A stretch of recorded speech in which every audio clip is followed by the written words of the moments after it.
Good evening, good afternoon, good morning, whenever the fuck you're tuning in. This is nearly our last episode of the regular season here. We've got a couple weeks left, and obviously we've got that Army Navy game that kind of lingers for the regular season, but we're coming down to it. CFP results are out. There's a lot to discuss on that. We'll save that for later, but for now, I want to see how you're feeling, bud. Well, there's a very funny meme that goes around. It's like, fuck 12. All my friends hate 12. Uh, just so happens that Clemson is the 12th ranked team in the country right now. So I say, fuck 12. All my homies hate 12, dog. We're decked out tonight. We're locked and loaded. It is Clemson. Big weekend, man. It's hate week, dude. It's hate week. We talked about this in terms of like the path too, and I'm not going to spoil too much about the playoff, but we've been talking the last couple of weeks like there's a path, and some of it came together this past weekend especially. So we'll jump right into it though. Week 13 results. We start out with UNLV and San Jose State. I thought for a little while San Jose State was going to be able to hang around, and I was going to take the W on this one, but this started my terrible week, which actually flip-flopped the standings. I've been hanging on to the lead so far this year. Yeah. You had a great week. I had a bad week, and it all started here with UNLV. I know I've been disrespecting UNLV a little bit. I was right twice. I've been wrong now 3 times with San Jose State on UNLV.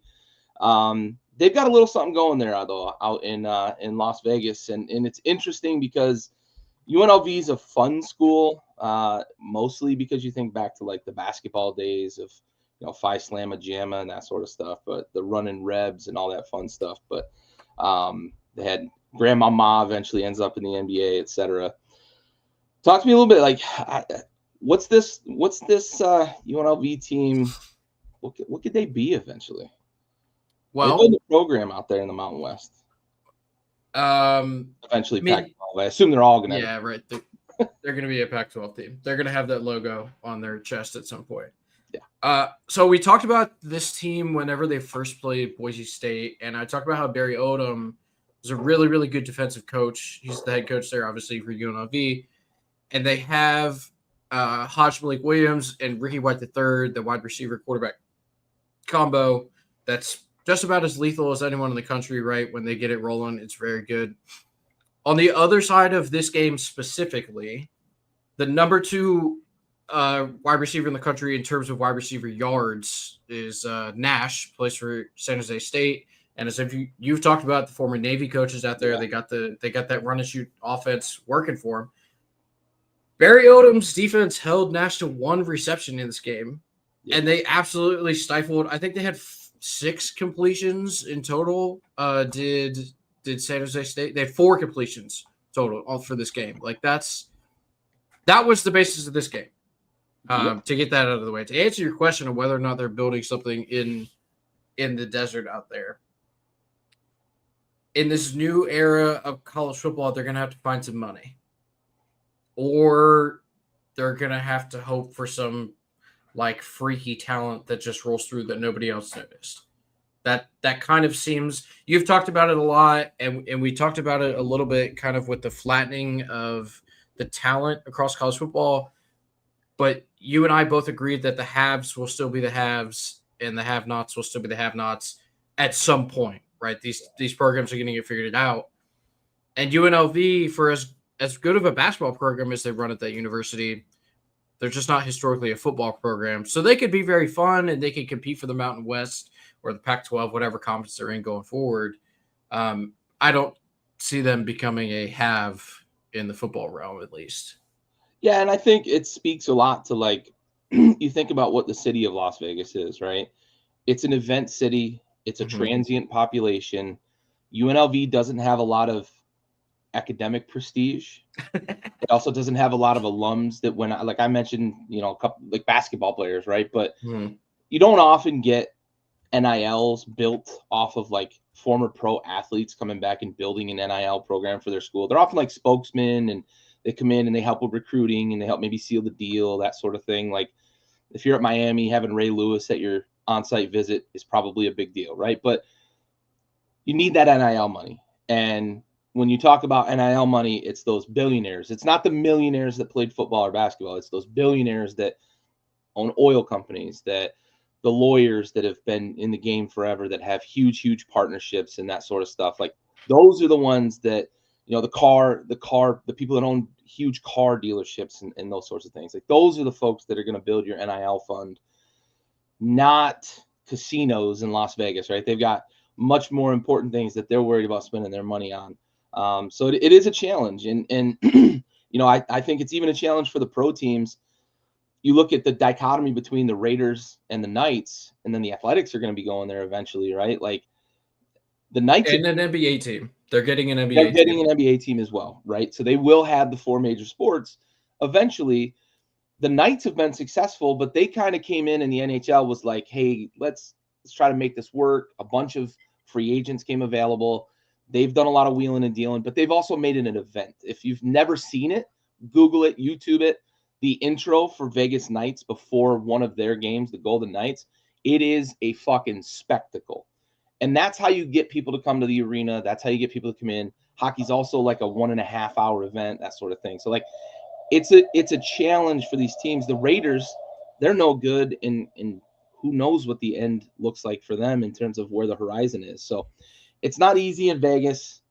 It's a city that's driven by events, but it is fun. I was just curious your thoughts whether or not they could build something sustainable out there in the desert. So it's tough. It's a challenge. Whoa, wait, pause. Oh, No, go back to the graphic. I didn't see it when you put it up the first time. Wow. I'm not like trying to rub dirt or anything. No. That is genuinely shocking. You had a monster week. Jesus. You had a monster week. Yeah. You had a huge week. And I had a bad week at the wrongest of wrong times. Yeah. Tough. Yeah, you flip-flop the standings here. Indiana, Ohio State. I think this game went about, I don't want to say about as expected, because there were factors in Ohio State winning by the 3 scores that they won by. Special teams really fucking let Indiana down. Really bad, and you can't do that on the road as the underdog, as an upstart team.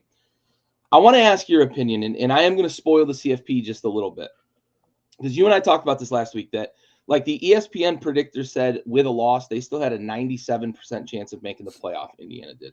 So essentially what we're going to end up with is a 5-bid Big Ten with Indiana, right? If things hold, we've got Penn State, we've got Ohio, or I'm sorry, 4-bid. Yeah. Penn State, Ohio State, Oregon, and Indiana.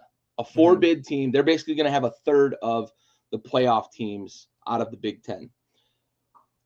After watching that game and seeing now that Indiana's sitting at 11, probably safe, assuming they take care of business against Purdue, I don't think they're going to drop behind 2 teams. Are you okay with it after watching the Ohio State performance and seeing what we've seen from Indiana all year?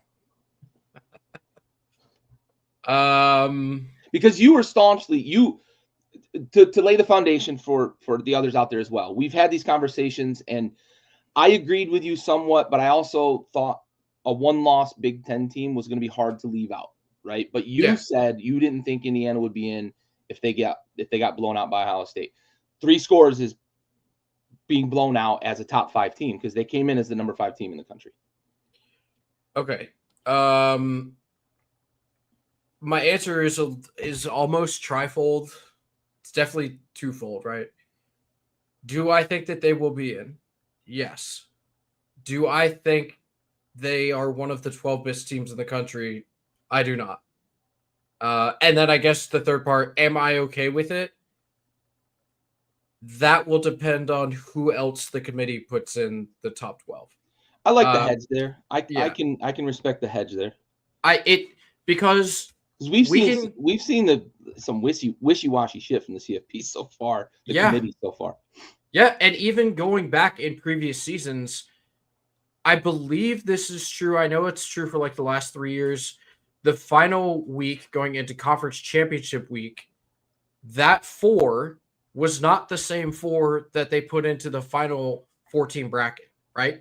So whatever the conference committee or the playoff committee puts in as next Tuesday night's bracket is not going to be the same bracket that we see the following week. Maybe with even a few more like jumps because there are 12 teams instead of 4 now. But we have seen over and over, time and time again, the committee changes their mind on the last week of the season, even though they came out and said this week that they were not going to punish teams for losing their conference championship game. Right. So that could potentially mean We've heard that before. Exactly, right? But that could potentially mean if they stick to their word, an extra loss for a team, let's just say hypothetically, right? Because A&M still has a chance to play for the SEC championship. If they lose the SEC championship game, that's an extra loss on their record, but the committee is not going to punish them for that. So, like, they still might be in the playoff. It's like, what are we doing here? I don't understand. Because that if they win against Texas, that's how they get into the championship game. So that would mean they have to win against Texas. Hi, Bennett. They would have to win against Texas, but if they lose that championship game, it's like, well, how does that not affect them? Because now they would have four losses on the season. Like, what are we doing here? Yeah. Sure. So do I care if Indiana gets in? It matters who else is in there, not that Indiana is one of the playoff teams. Hi, buddy. I think that's a fair hedge in terms of just kind of waiting to see what the CFP says, right? We're still 3 weeks out from the official CFP. Not 3 full weeks, but we got some time, right? A week and a half. Yeah, actually, I think it's only 2 weeks. So I was thinking this weekend but 2 weeks from yesterday, essentially, we'll get the final announcement of the 12 teams. I think I'm okay with it, honestly, because I get the strength of schedule. I get the, Indiana didn't play a great out of conference schedule either, on top of having like a very fortuitous Big Ten schedule. They got Michigan in a down year, avoided Penn State, avoided Oregon, played Ohio State, really their only kind of big test of the year. I'm gonna take some of the style points off of that, though. If I'm going by the eyeball test, Ohio State did not dominate Indiana the way that I thought Ohio State could have. My fear was that game was going to be a 42-7 resounding victory, and we were all going to be like, well, it was fun while it lasted with Indiana. They held their own on offense and defense. Special teams truly let them down in this game. Yep. Just mistake after mistake after mistake after mistake. And eventually the levee breaks, and it's just how it works when you're playing a team that's got more talent than you. I'm okay with leaving Indiana in because I think Indiana can play with the 12 best teams in the country. Do I think that Indiana is one of the 12 best teams in the country? I agree with you that I don't think they are, but I don't think they're far enough off of the top 12 in this current iteration of the college football season. I don't think they're far enough off the top 12 that I'm going to say, well, they lost one game, they should be out. So I'm okay with it. I'm also okay with it because I want Kurt Signetti on my fucking television as much as I can get him because he's fun. He's fun. He's a great interview. I would love to have him mic'd up on the sideline during all of their games. That would be fun. But look, Ohio State showed they might truly be the class of the Big Ten. They went up to Eugene, played a tough game, lost it late. We're going to get a neutral field. We're going to get to see who really is the Big Ten champion. I think, having that rematch between Ohio State and Oregon on a neutral field is going to be fucking electric. And I think it's going to really separate who should be that number one team in the country and get that bye versus, who's going to be the most dangerous 5 seed bless you.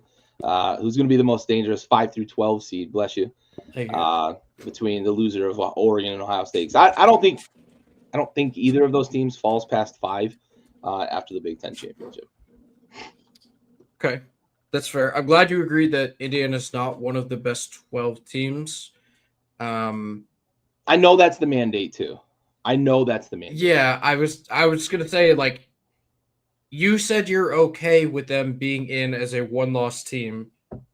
Do you no longer agree that the point of the committee is to get the 12 best teams? I don't think it's ever been. Honestly, I don't think it's ever been. So it's the 12 most deserving teams. Ohio State got in because they beat the brakes off a terrible Wisconsin team. over two other teams that should have been in over them. And Ohio State went after that 50-point win and got their ass kicked. Like, I just don't – the committee's never been about getting the 4 best teams. It's just not been. I don't believe that for a fucking minute. It's always about selling TV money. Florida State would have been in last year with Jordan Travis. Florida State went undefeated in the ACC. I don't know. Florida State wasn't one of the 4 best teams in the country last year with Jordan Travis. I don't know. It's never been about the 4 best teams in the country. Okay. Question: is Alabama one of the 12 best teams in the country? No. Is Alabama better than Indiana? Neutral site, I'd probably pick Alabama. Yeah. At Indiana, would you pick Alabama or would you pick Indiana? I might pick Bama by a field goal, probably. Yeah. I understand. I do. I look at it as I don't think the committee's ever actually fulfilled that mandate of getting the best teams in. I just don't. There have been years where I can point to 1 or 2 or TCU. Like, yeah, they made it to the title game, but they got beat by a million. They shouldn't have been in. 3 years that Clemson got in, they shouldn't have been in. Like, it's never been about the 4 best teams. It's just not been. And I don't think it's going to be about the 12 best teams. Okay. I don't think Notre Dame's one of the 12 best teams in the country. They ain't played anybody. They lost to fucking Northern Illinois. It's true. They get a game this weekend, though, sort of. On the road. Yeah. A bad SC team.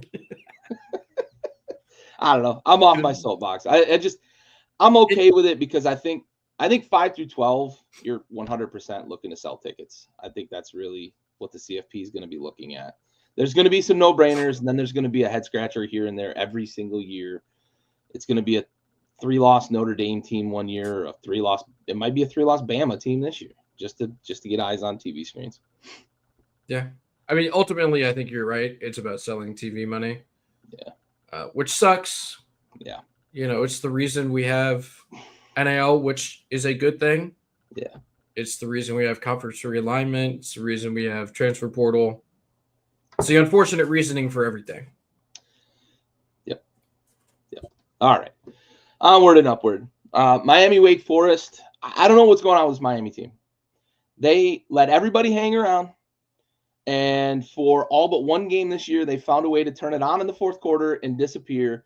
They had no business covering this number of 24, and they just got white hot at the end of this game and beat the brakes off of Wake Forest for about 8 minutes and covered.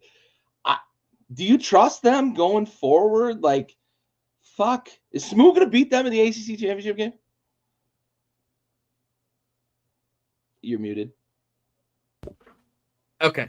I'm so bad about that, dude. It's crazy. We might have an opportunity to find out boots on ground if they're going to beat Smoo or not. Still up in the air. Yeah, buddy. However, I don't trust their defense. I trust their offense empirically. I know that they played very poorly against Georgia Tech. That Georgia Tech team, I think, was out for blood because of the game last year, where everybody was like, man, they didn't deserve to beat Miami. Lanning, Neal, Diana, blah, blah. Yeah, it was kind of a situation where Georgia Tech was like, no, we deserve to be in this game, and we're going to prove it once and for all. Yeah. So that was kind of an oddball game. The Cal game, the defense almost cost them. Again, we talked about that. Travel all the way across the country to an ACC, heated rivalry. Traditional ACC powerhouse. Yep, exactly. Up there in Berkeley. Yeah, right. But I trust Cam Ward empirically. I trust that offense empirically. Their defense does terrify me to no end. And no matter who they play, no matter where they play, the game is going to be a shootout. Yeah. But again, I trust Cam Ward and I trust that offense. Yeah, and that certainly has been enough for all but one game this year. Georgia Tech's sneaky too. Like, they can take the air out of the football. They got a really good running back and a good running quarterback. I know Haynes he's been nicked up as the year's gone on, but they can take the air out of the football. They'll play you tough. It's always like a but with Miami. And the Va Tech game is kind of the prime example of like, yeah, but like they snuck out of there with a win, but replay kind of. I agreed with the final outcome. Yep, the call was correct. However, that was like truly skin of your ass. Yes. Oh yeah, hair of your chinny chin chin. Yeah, for sure. All right, onward and upward. Ole Miss, Florida. I'm going to be honest with you. I flip-flop hard on this one when I was making the pick of Ole Miss. I thought Florida would let back down after a great week the week prior. I was fucking wrong. Yeah. Ole Miss, their playoff shot is gone. I can't believe they only dropped to where they dropped. I don't. Committee's keeping them around after 2 not good losses. You know what's propping them up, Gary? Yeah. The South Carolina win. Yeah. On the road. Yeah. The more South Carolina continues to win, the more Ole Miss is using that as their crutch. That's for sure. Yep. Yeah, I don't know. I'm here for you, Lane. This was a classic Lane Kiffin letdown game, honestly. Yep. Like they've had these wherever he's been. Doesn't matter if it's Alabama, they have an offensive game where everything just falls apart. Tennessee, he was a mess. USC, he was a mess. FAU, they like had a flash in the pan, and then like they'd fall apart at the end of the season and not be able to win their conference. Like, I don't know what it is with Lane, man. I don't know what it is, but there's always 1 or 2 of these every season. Yeah, I think I'm going to exclusively refer to him as Lane Franklin from now on. Oh, yeah.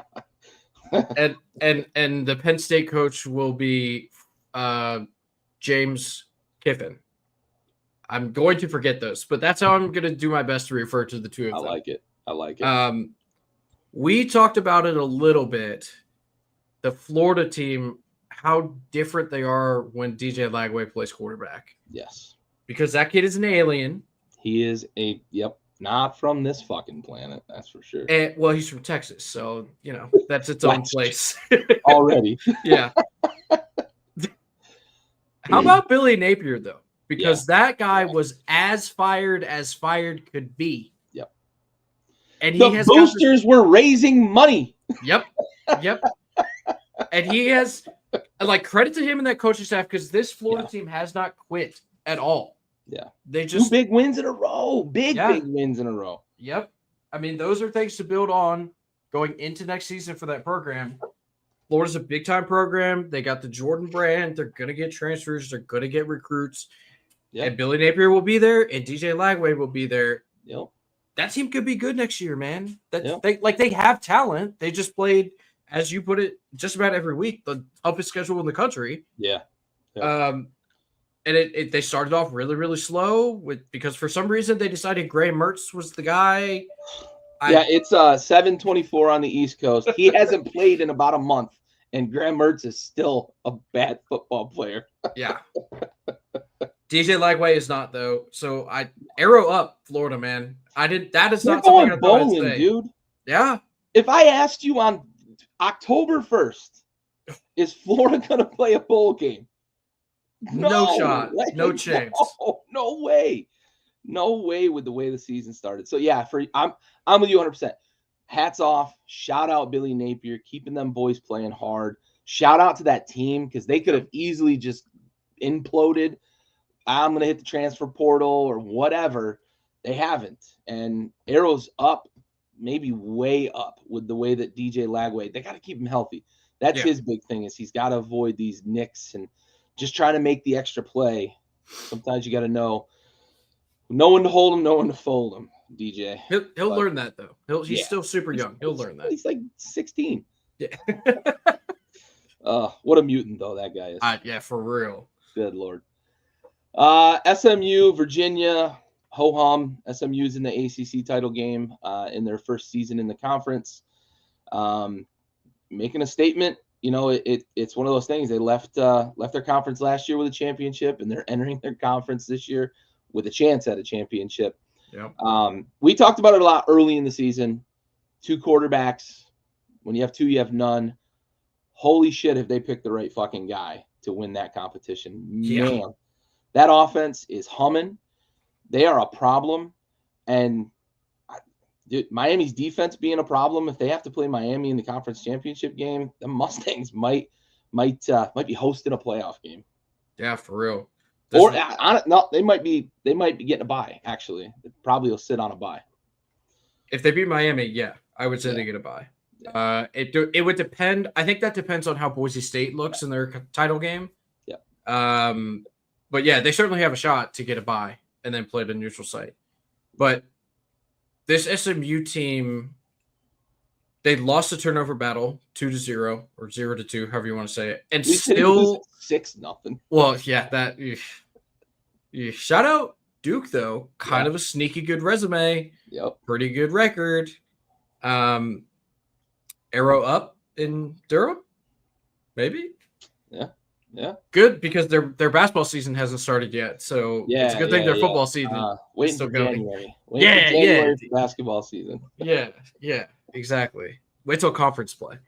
Yeah. I'm pretty sure Cooper Flagg just did another spin move in the lane and lost the ball as we were speaking. Yeah, after we struggled to get the ball inbound on the last possession. That's They're young. They'll figure out late game. Oh god. I feel like I'm just watching the Coach K era all over again. Like post like one and done becoming a thing. Yeah. That was the early Coach K, flawless execution all the way through. Always had upperclassmen though. Yeah, one and done start rolling through, and it's like, man, nail biters. This is why Cal didn't win a lot at Kentucky. Yeah, it's goddamn it, this is so frustrating. Sorry, college basketball hasn't started yet, so I'm still waiting on the season. Yeah. Although shout out UConn, back-to-back losses, tough. Yeah, shout out Danny Hurley showing his whole ass. Yeah. Oh, dude, he's a fucking turd. He is. Great coach, but man, is he an asshole? Is he a great coach? Maybe a great recruiter. Yeah, he's a great motivator. Yeah. That's what he is. Yeah. No, SMU. Shout out SMU though. They played incredibly well. They outgained Virginia by 260 yards on offense and lost the turnover battle 0-2. Like that's incredible. Like that offense, you mentioned it. 2 quarterbacks who don't have any. They made the correct decision in Jennings. That offense is rolling, man. Like I talked about trusting the Miami offense empirically. This SMU offense is right up there with them. Yeah. The Mustangs be running. Yeah, for sure. 5.0s down there, baby. Illinois Rutgers. We were both kind of on this coin flip game. Boy, the wheels have kind of fell off for Illinois, huh? Yeah, just a little bit. Talked a lot about them being able to kind of control tempo for about the first half of the season, drag you into the mud, first and second down, and then just ask for a third and medium, third and long conversion. What's Wait, hang on. I messed something up. Yeah, go back to that. Oh graphic. My God, Illinois. Yeah, won. We were right. Yeah, Illinois won. They did. Their defense didn't look great. They gave up 31 points. Ugly game, but yeah, I got to fix the graphic. That's what we were talking about. Yeah, it was like the wheels fell off. Sure, yeah, on the defense, that offense played well. Well, they lost like 2 of 3 coming into this game too, and then I don't know that's 100% on me. 100% on me, but yeah, defense doesn't look great. Rutgers though, Shiano, don't sleep on them boys out there in Jersey. You're muted again.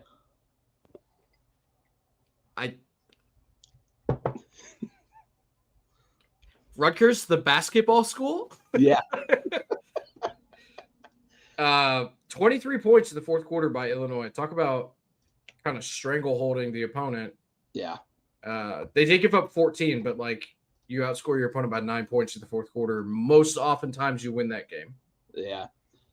I think I had in my head, I think they were behind it. I'm not going to make an excuse. I don't know how I fucked this up. But good for them holding on. They were behind. Yeah, okay. By a point with a minute to go.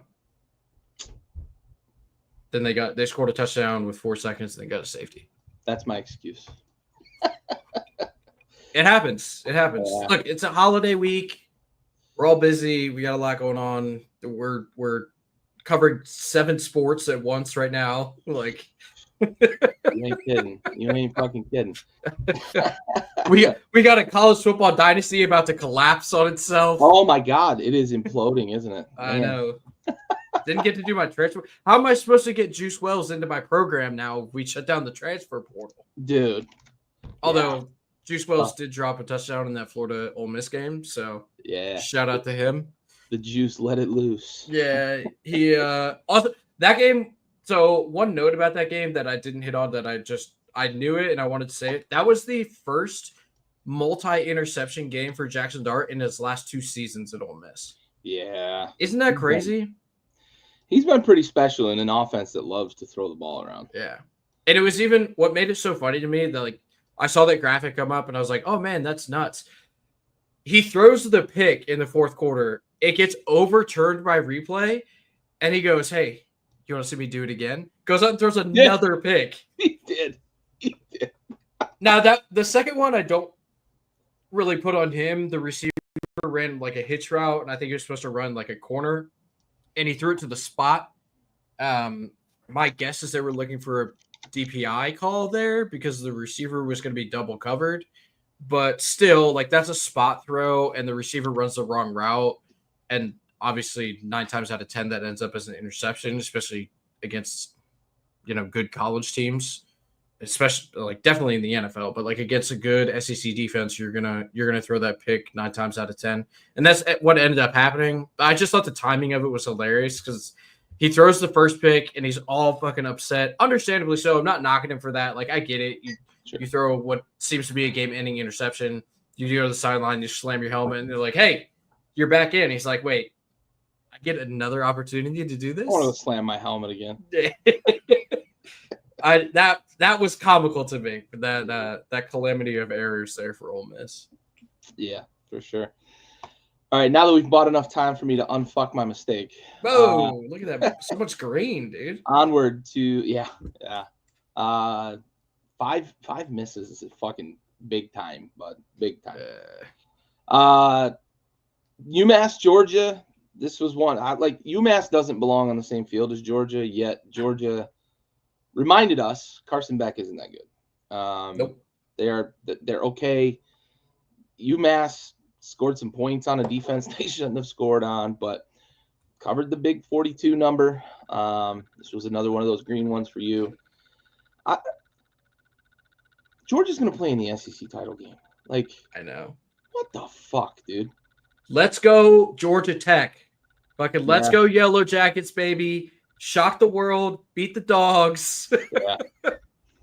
Oh. I have a bone to pick with UMass, though. Yeah. I get it that they covered, and I get the green slot here. That makes me feel good.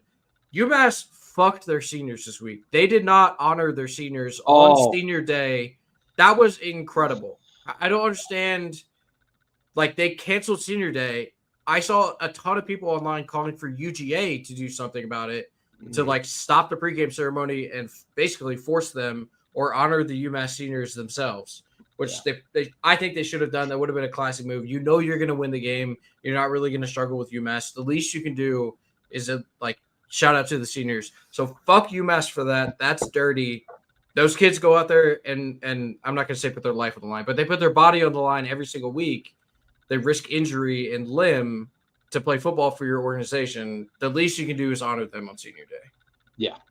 Yeah, that's grimy shit. Ugh.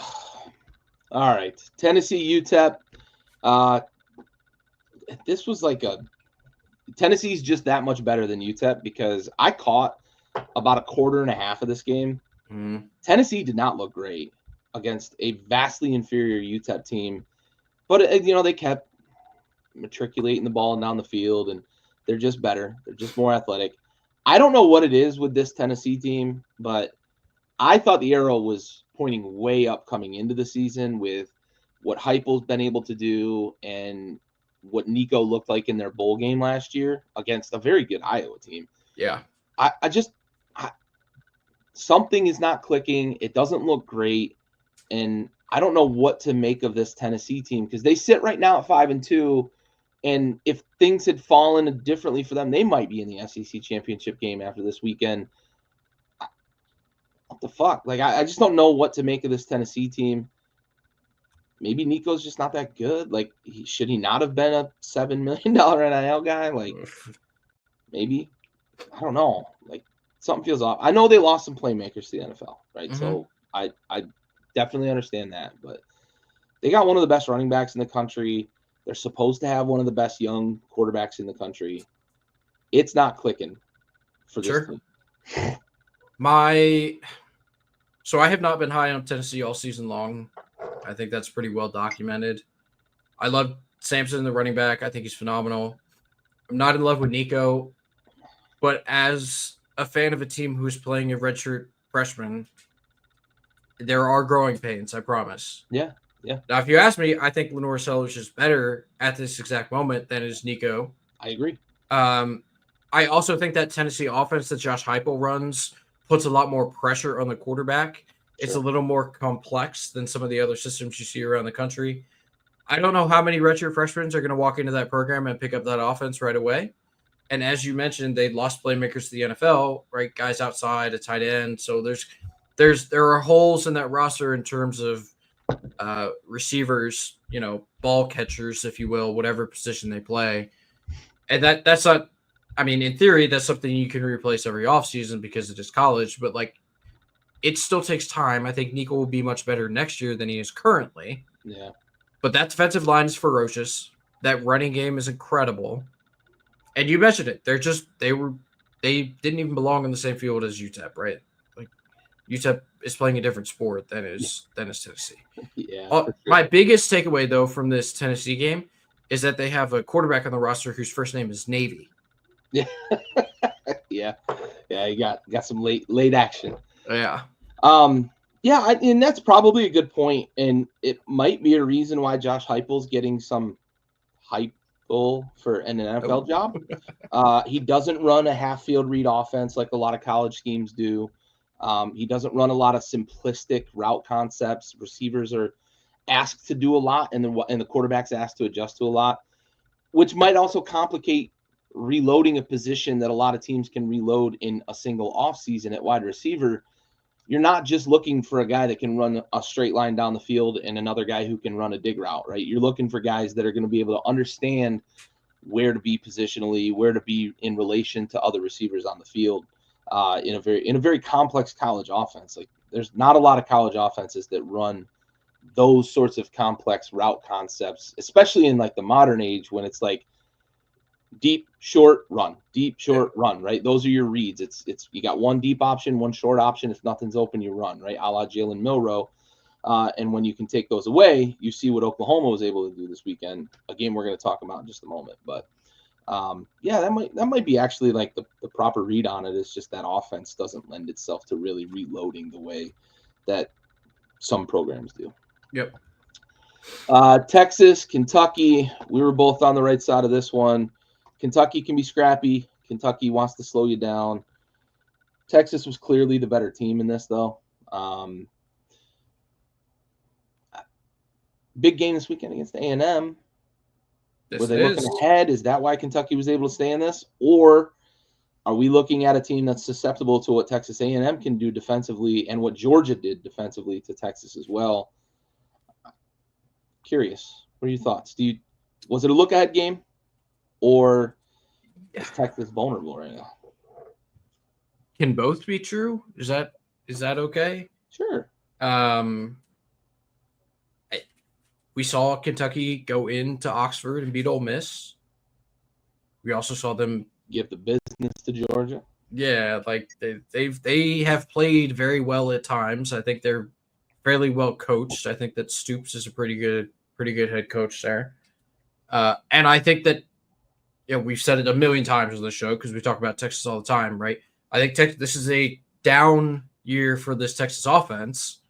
We talk about Tennessee losing guys to the offense or to the NFL. Jeez, Texas lost some guys, Texas some lost dudes at wide receiver to the NFL. Yeah, just this past year, and a dude at running back. Yeah, and they lost starting running back to injury. Yep, absolutely. But they still have a really, really good offensive line. They have at times a elite quarterback. They have a really, really good running back. They're a team that I don't really worry about that much. I felt pretty confident taking the 20.5, and it worked out for us. Yeah. Probably a little bit of a look ahead, though, honestly. And I think the same thing. We can talk about Texas A&M here coming up, but I think similarly for Texas A&M, definitely a look ahead spot, right?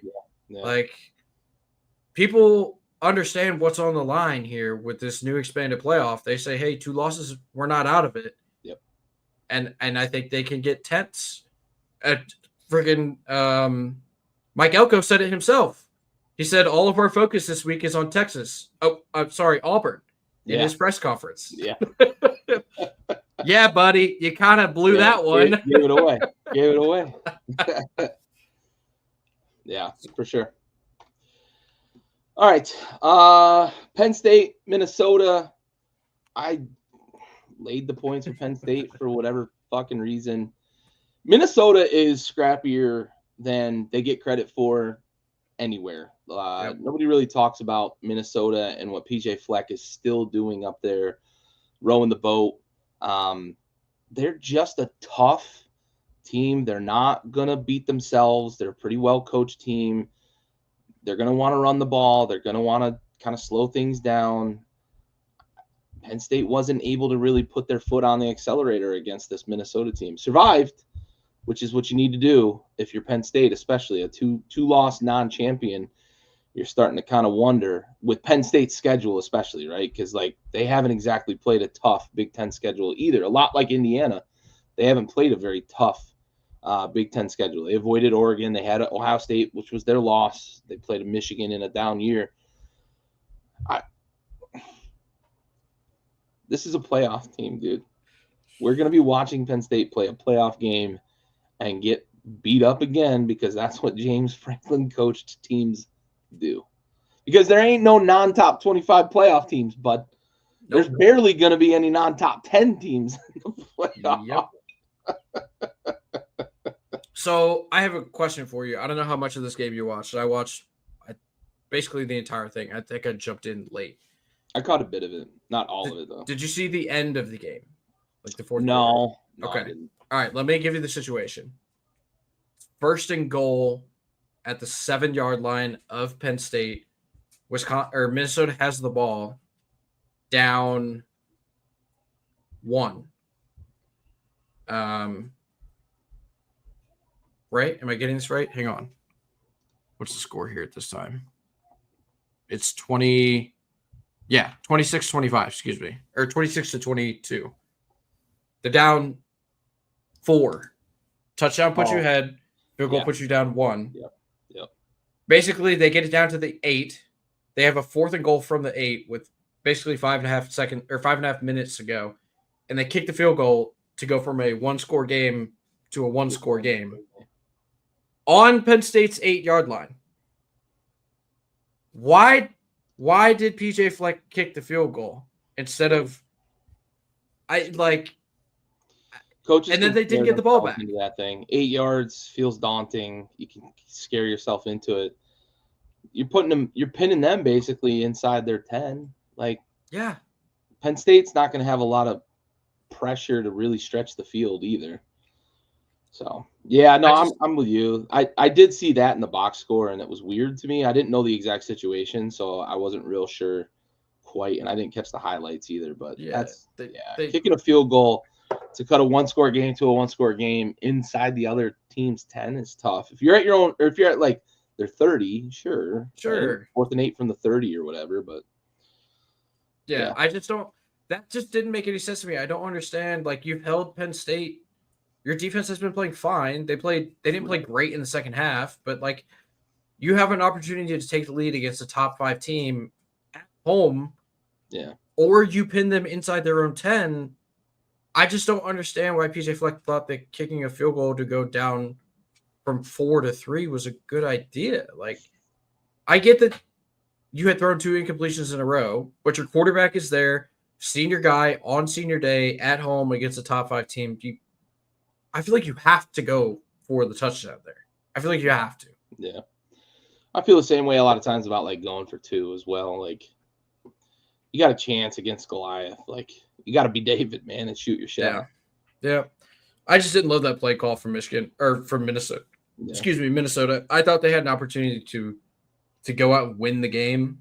Yep. And they just didn't take advantage. Yep, for sure. Arizona State, BYU. We both took the L on this one. I thought BYU would bounce back after a tough loss the week prior. Arizona State said, not so fast. We're not too bad.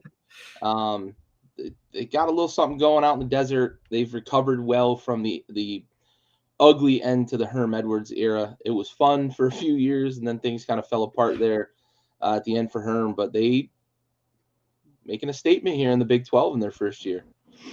Yeah, if they can just stay off the field before the game actually ends, I think they might have something cooking there. Yeah, that's man. Talk about the most unenthusiastic storming of the field that second go round. Yeah. Wait, can we go now? Can we go now? Yeah. Shout out Arizona State though, man. They're super fun. Their run game with Scatabo is incredible. Yep. They have all the hype in the world. I know we joked last week about the fans not showing up, and then the coach was like, "Hey, if you're going to sell your tickets, sell it to an Arizona State fan." The fans were there, man. That place was packed and it was rocking. Yeah. And the team put on a performance for them that those kids are never going to forget, right? Like that's one for the history books, at least for that program. Yeah. And turns out Boise State may have been a little fool's gold early in the season. Who knows? Maybe. They'll get to play again, though, I think. Forgive me for not knowing all of the tiebreakers exactly off the top of my head, but they're 1-2 in the conference right now, so we may get to see them again depending on what happens this weekend. Yeah, they could. Yeah, BYU really coming down to earth for sure. Colorado, Kansas, speaking of coming down to earth, I did watch this whole game. This was the one I had on my main screen watching, and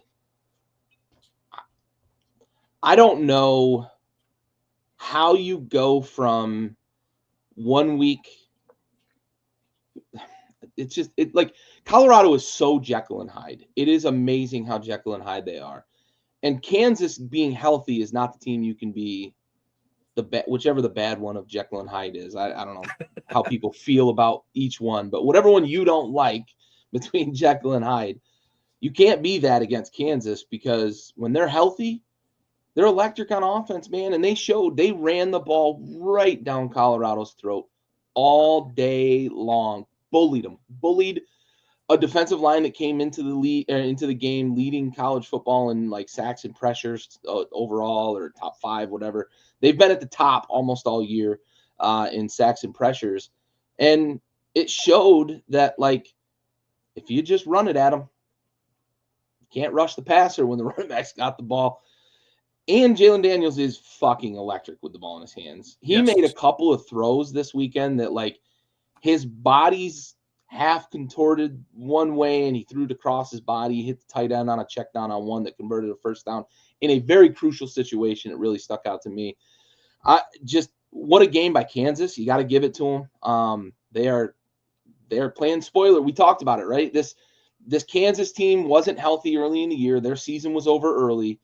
They've got an opportunity to play spoiler down the stretch, and they've done it in back-to-back weeks against teams that controlled their fate for the playoff. BYU controlled their fate for a top 4. They probably would have had a bye if BYU wins out.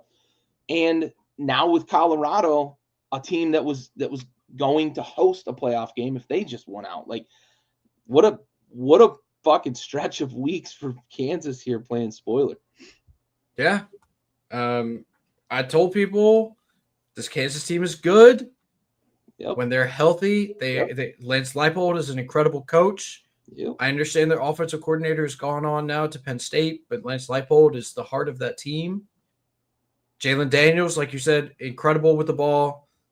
But Devin Neal stole the show, man. God. 37 carries, 200-plus yards. Like, running it right at that defense tends to work, apparently. Yep. They had 212 more yards of total offense than did Colorado. Zero answers for that offensive line and Devin Neal. Like, zero answers. Yeah. It was just Kneel off guard right, kneel off guard left. Watch him fucking tear it up. Yep, it looked like Ashton Genty out there. He did. He did. He just didn't break the 60-yarders like Jinx. Hey, not many people can though. You know what I'm saying? That's exactly right.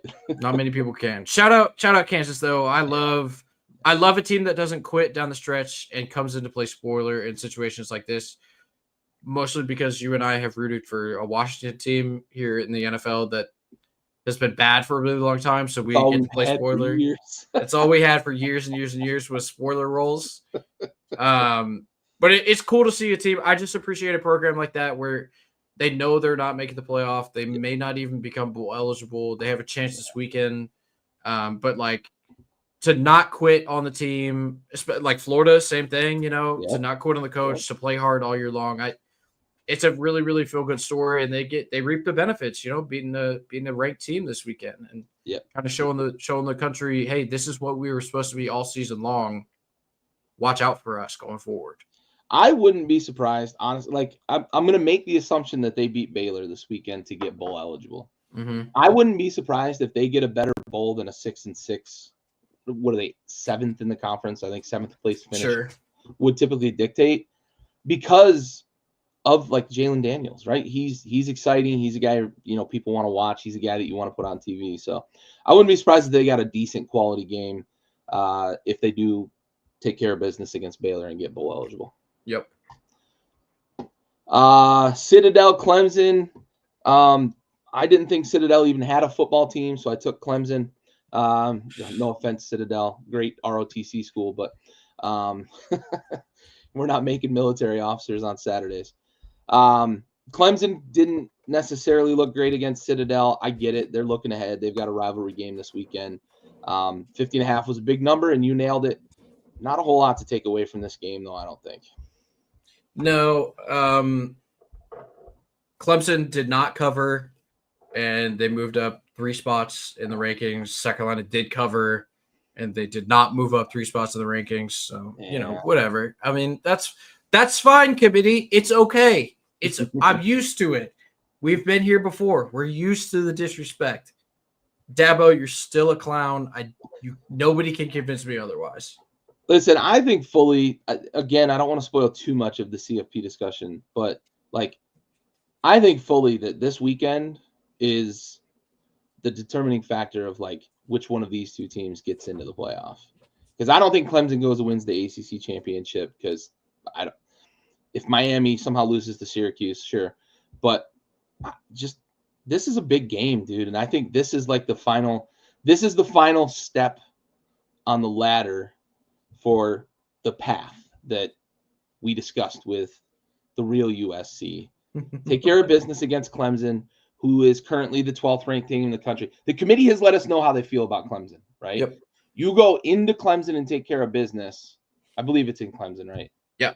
Okay. I thought that was what it was when I put it together. But you go into Clemson and take care of business against the 12th ranked team in the country. Do the fucking right thing, CFP committee. Come on. We'll get there, Gary. Don't blow your load yet. We'll get there. Speaking of USC, Wofford, they cover. You didn't have as much faith as I did in your boys.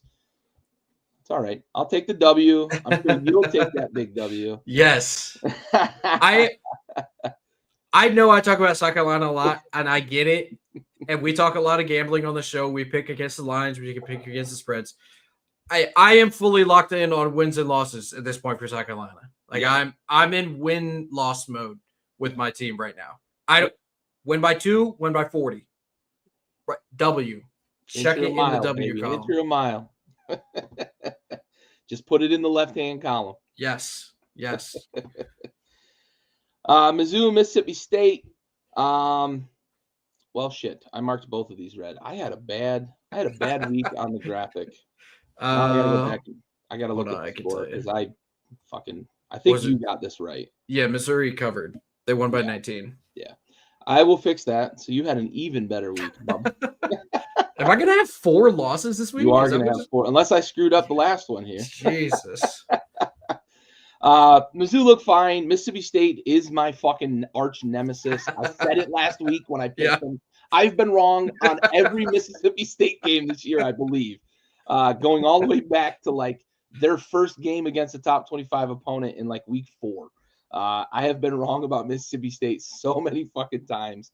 Wrong again this weekend. Mizzou looks good. I think the biggest thing for Mizzou is that health was not in their favor at the most inopportune times. And I think this might be a playoff team if they were fully healthy for the full season. Yeah, that offense is very, very good. Johnny Walker the third is an incredible edge rusher. Yep. That guy's probably going to play on Sundays. You mentioned it. The Brady Cook ankle thing really kind of derailed everything they had working. Everything we've seen from Bama says that probably would have been a game if he was able to play. Excuse me. He unfortunately was not. And I mean, he's been good since he came back, right? He was good in the South Carolina game, led him on what everybody assumed would be a game-winning drive. Looked incredible this week against an inferior opponent, Mississippi State. Like, I think I agree with you that we talked about it way early in the season. I think like our preview show that they were a sleeper team to make the playoff. But yeah, that offense is really, really good. I know we heaped praise on Eli Drinkwitz last season for having the program going in a positive direction. I think that still continues. You know, injuries do suck and they happen, but like the culture and the program that he has built is something that I think is sustainable going forward, so long as he doesn't jump ship for LSU, maybe. Like one tiger to the next. Who knows? Yeah, it's tough too, because like, yeah, you're doing big things and building something up there in the second Columbia, but if LSU comes calling, how do you pass that up? I don't. How do you pass that up? Yeah, it's tough, and if Mizzou's able to keep him, that's a big coup for them, because you and I both love him. I think he's a great coach. He's a great motivator, great recruiter. He's done a great job at a non-football school. Mm-hmm. Going into the SEC, like Mizzou was a basketball program and was kind of the tag along, right? When they needed a team to come to the SEC to keep the conference divisions even, it was Mizzou. Mm-hmm. They just, you guys can go play in the East. Like, Sure. Missouri, maybe the most, I think they're the most Western SEC school, I believe. Not anymore because of A&M, Texas, yada, yada. But I think they were the most, no, because A&M came in at the same time. Either way, they were almost the most Western team. And they were in the fucking Eastern Division at the time. No longer divisions, but they were at the time in the Eastern Division. It was always funny. They were kind of let me grab someone out of the bag and I'm going to bring someone with me. But they've become a real fucking team in the SEC to contend with. So good for them. Good for them. All right, moving on. Army, Notre Dame. Army just doesn't have the horses, and we talked about that last week. That was always gonna kind of be the big thing, is like Army was gonna have to try to score on every possession. And the great equalizer here is Army and Navy and the academy schools can catch a lot of programs off guard. They're not going to catch a program off guard that plays both Army and Navy every year. So Notre Dame's they've got the playbook, they've got the script, and we saw it this weekend. They're better, more horses, better athletes, better ingredients, Papa John's, right? But yeah, unfortunately, it's been a great story. The cool thing is Army still has a chance in their conference, right? And that's their big thing to look forward to. Take care of business against Tulane, and let the chips fall where they may. I don't think they're going to, but if they do, you let the chips fall where they may, and I don't know. But our sweet darling Tulane. I know. It felt dirty coming out of my mouth anyway. Yeah, I didn't like hearing it, I'll be honest with you. But shit, what did I grabbed the wrong thing. I'm trying to fix the graphic on the fly. But okay. Yeah. What's our next game? We only got a couple games left. All right. Boise, Wyoming. Wyoming plus 23 was the right call. What's going on with Boise, man? They need style points, dude. They need style points, and they're not getting them down the stretch here against Mountain West teams. They don't need style points. They just need to keep winning. That's if they keep winning, style points gets them a first round bye. Right. Wins gets them into the playoff. Right. I agree with you in that. That's what I mean. Like, you want that bye, right? If you're Boise State and you can get it, because but here's 100% they getting in the playoff is a huge deal. Yeah, they have the Heisman Trophy, should be winner on their team. Winner. They're probably going to make the playoff. They're going to have to beat UNLV again, obviously. You talked about it earlier. The CFP is about selling TV money. What do you think is going to sell more TV money, Miami or Boise State? Like, you want the bigger programs to be guaranteed in the second round. So they're fighting an uphill battle no matter what to make it into that top 4. That's a good point. I think that they only care about wins right now. That being said, I was shocked this game was that close. What's that? I was going to say, that being said, I was shocked the game was as close as it was. Yeah, for sure. Onward. Alabama OU. This is the big shocker of the weekend. Bama goes down by 3 touchdowns against an unranked opponent. Saw the stat this weekend. In Nick Saban's entire tenure at Alabama, they were like 119-1 or something like that against unranked teams. Kalen DeBoer is 5-3 against unranked teams this year. I'm not saying the sky is falling. What I am saying is that programs like Alabama, I talked about it with LSU, there's certain programs that are going to have a very short leash for things like losing 3 games to unranked opponents in a season. I think they're going to be fine because I trust Kalen DeBoer. I think it's a very big transition. It's huge shoes to fill. 2, it's the SEC. 3, they brought in a lot of different players, and they're going to play a different style, and they're going to have a different scheme and approach to the game than they did under Saban. And he's still trying to coach Saban players as Kalen DeBoer. I understand all that, and I'm not saying the sky is falling. I do find it very interesting that they've already won 3 times as many unranked games. And also, I don't expect a very long leash in Tuscaloosa. I haven't heard a lot of rumblings yet on social media about like fire Kalen, fire DeBoer, that sort of thing. But I don't anticipate that going into next season, if you drop a couple games against unranked teams by the midway point of the season, I fully expect to start to hear some of those rumblings. You mentioned him having to coach Saban players. Mm-hmm. One of those players is Jalen Milroe, who threw 3 interceptions this week. Yeah. Bad ones. He did not play well whatsoever. I agree with you that Alabama will be fine. I may have been the biggest supporter of Kalen DeBoer making the switch to Alabama. Like, I've been very vocal about that to anyone that will listen, that Alabama will be fine. We judge coaches based off recruiting cycles, right? A recruiting cycle is typically 3 seasons. In this new transfer portal era, it's kind of like 2 seasons, like 2 full seasons, right? So the end of his 3rd year coaching there. Yeah. Yeah, because you basically have 4 full windows now in 2 seasons. Yeah. I think that Kalen DeBoer he brought a quarterback with him from Washington. He will have opportunities to get quarterbacks. They just nabbed that dude from USC. Mm-hmm. Yeah. So I agree with you. The sky is not falling. Kalen DeBoer will be fine. This was the worst loss in Alabama history since 2007 Louisiana Monroe. Losing to an unranked Oklahoma team by 3 touchdowns is a fairly unacceptable loss, right? Like that, you can't go in and not put up a fight whatsoever. That's bad.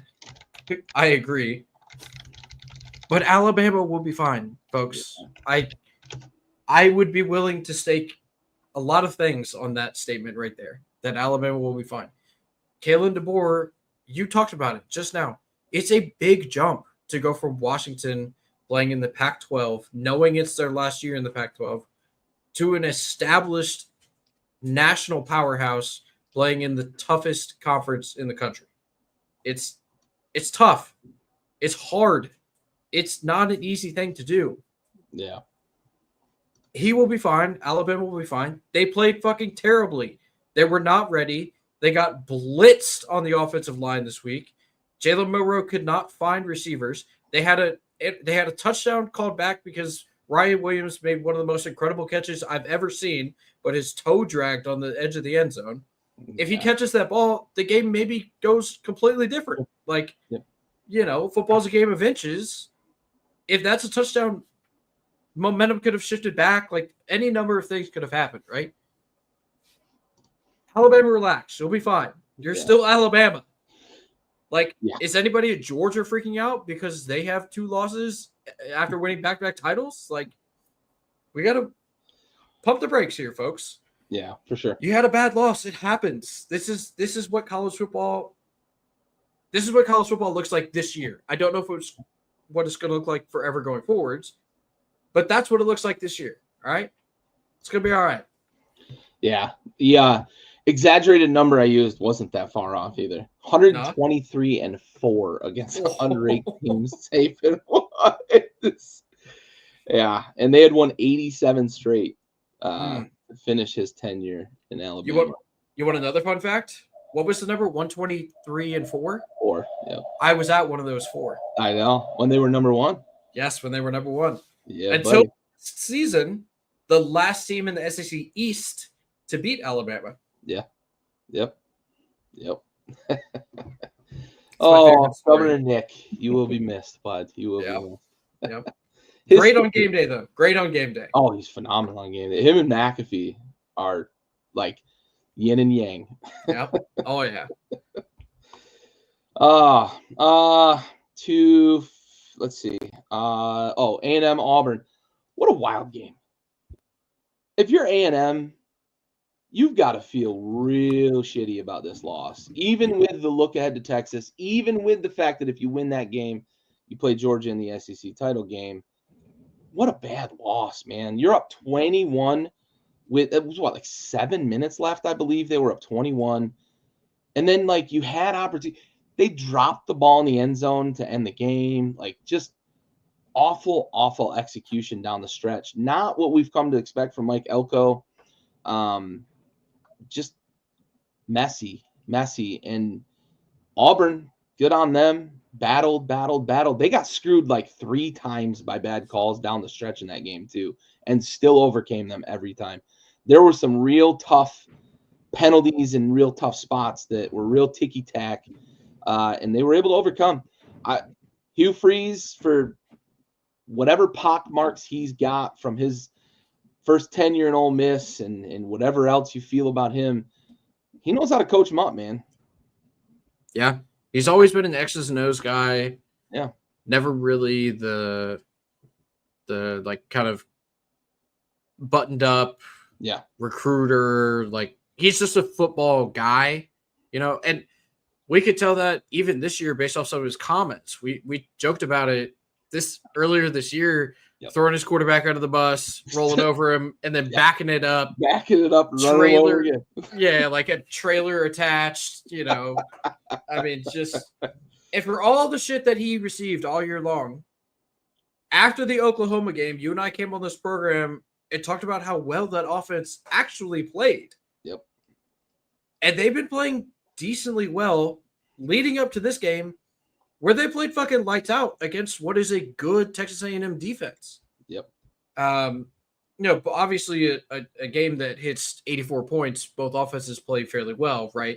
But, I mean, tons of credit to Auburn, man. This was another team that, like, they could have just rolled over and died, but they came out and fought, and they played extremely well on the offensive side of the ball, and they deserve to win this game. I know you talked about ticky-tack fouls. Yeah. The calls went both ways, though. There was bad calls on both sides of the ball. Yeah. I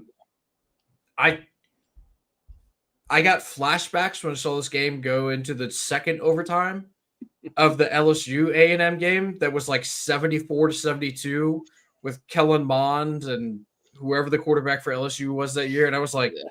oh my god, A&M in overtime in November, are we going to get it again? Yeah. And then the A&M running back drops the ball in the end zone, Two hits him hands on it too. square in the hands, brother. Yeah. And he drops it. Hit him in a And bad in that, spot. yeah, right. In that moment, I felt so bad for that kid. Yeah. Like Yeah. everything is in front of him.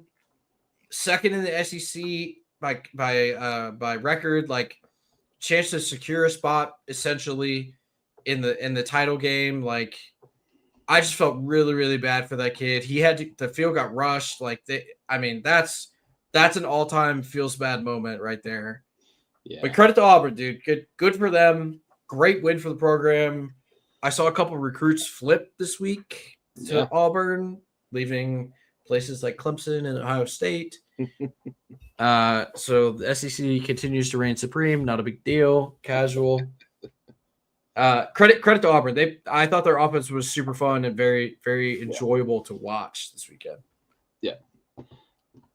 All right. And also, I think I said that backwards. Auburn was the one that blew the 21-point lead, but yes, yeah. A&M blowing it in overtime was just tough to swallow.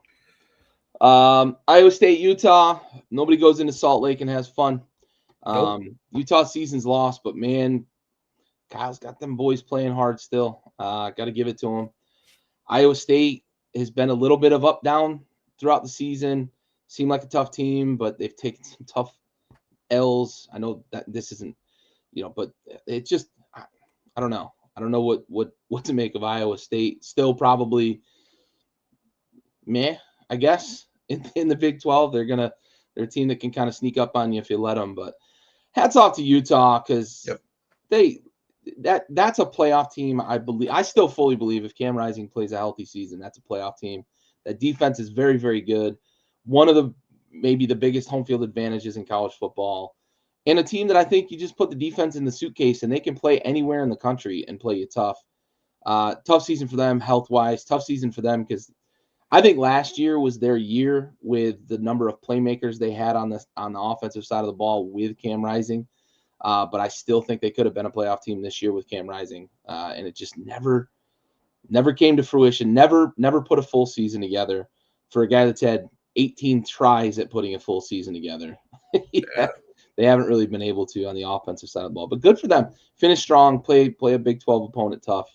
Don't let them come into your house and embarrass you. Yeah, no, for sure. I mean, you kind of nailed it there. Nobody goes into Salt Lake and has a good time at night. Yeah, for sure.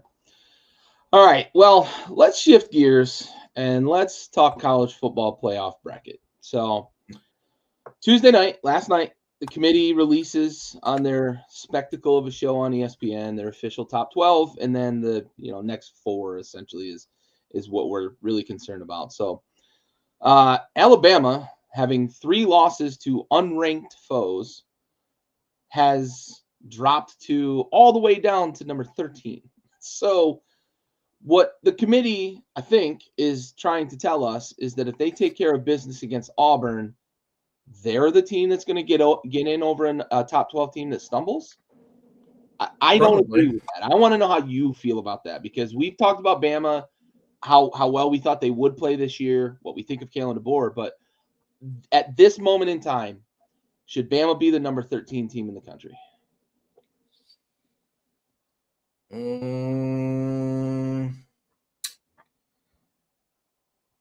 Probably not. I think Arizona State probably should be.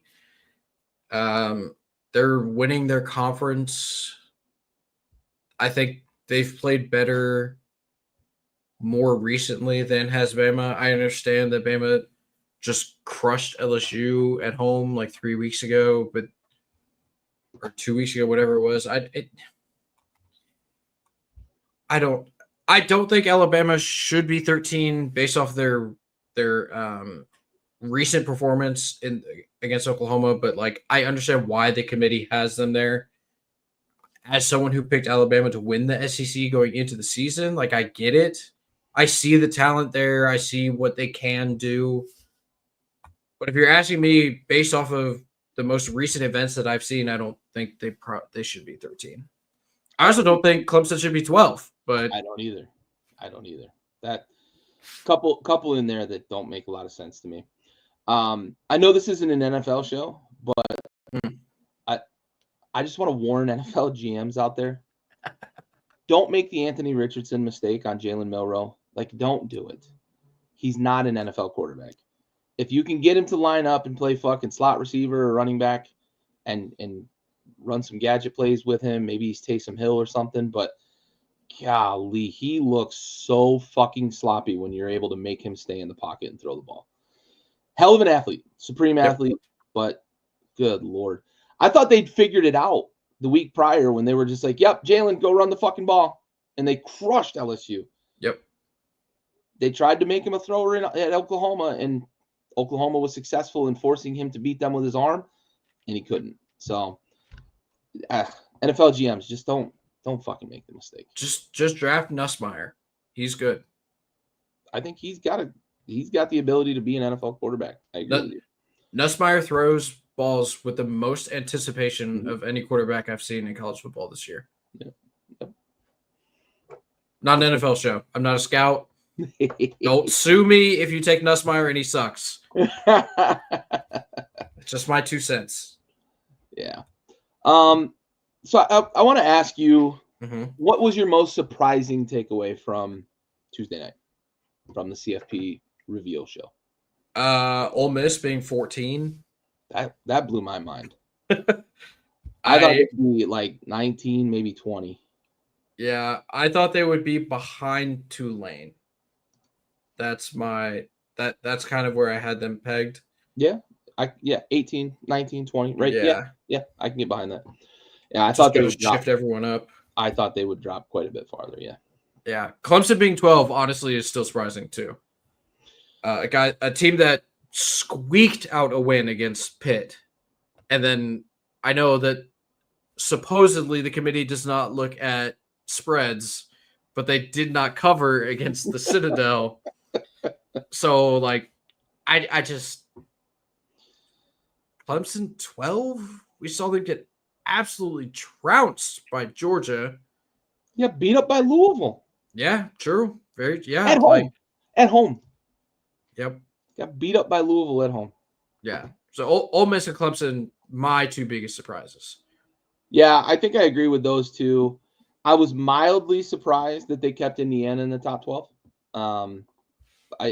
I know that ESPN had showed the predictor and the numbers and yada yada, but I thought the committee was going to be able to let themselves off the hook with Indiana because they lost by 3 scores. But they kept them in the top 12. I was mildly surprised by that. Another one I thought could be a possibility, and you brought this up as well. We talked about this a little bit. I thought there was a possibility that Ohio State might jump Oregon because of the way Oregon has looked the last couple of weeks in wins, but not great wins. Yeah, I firmly believe that Ohio State is the best team in the country. I texted you, I said, don't be shocked if Ohio State's the first pick, like the number 1 ranked team. Obviously, that did not happen.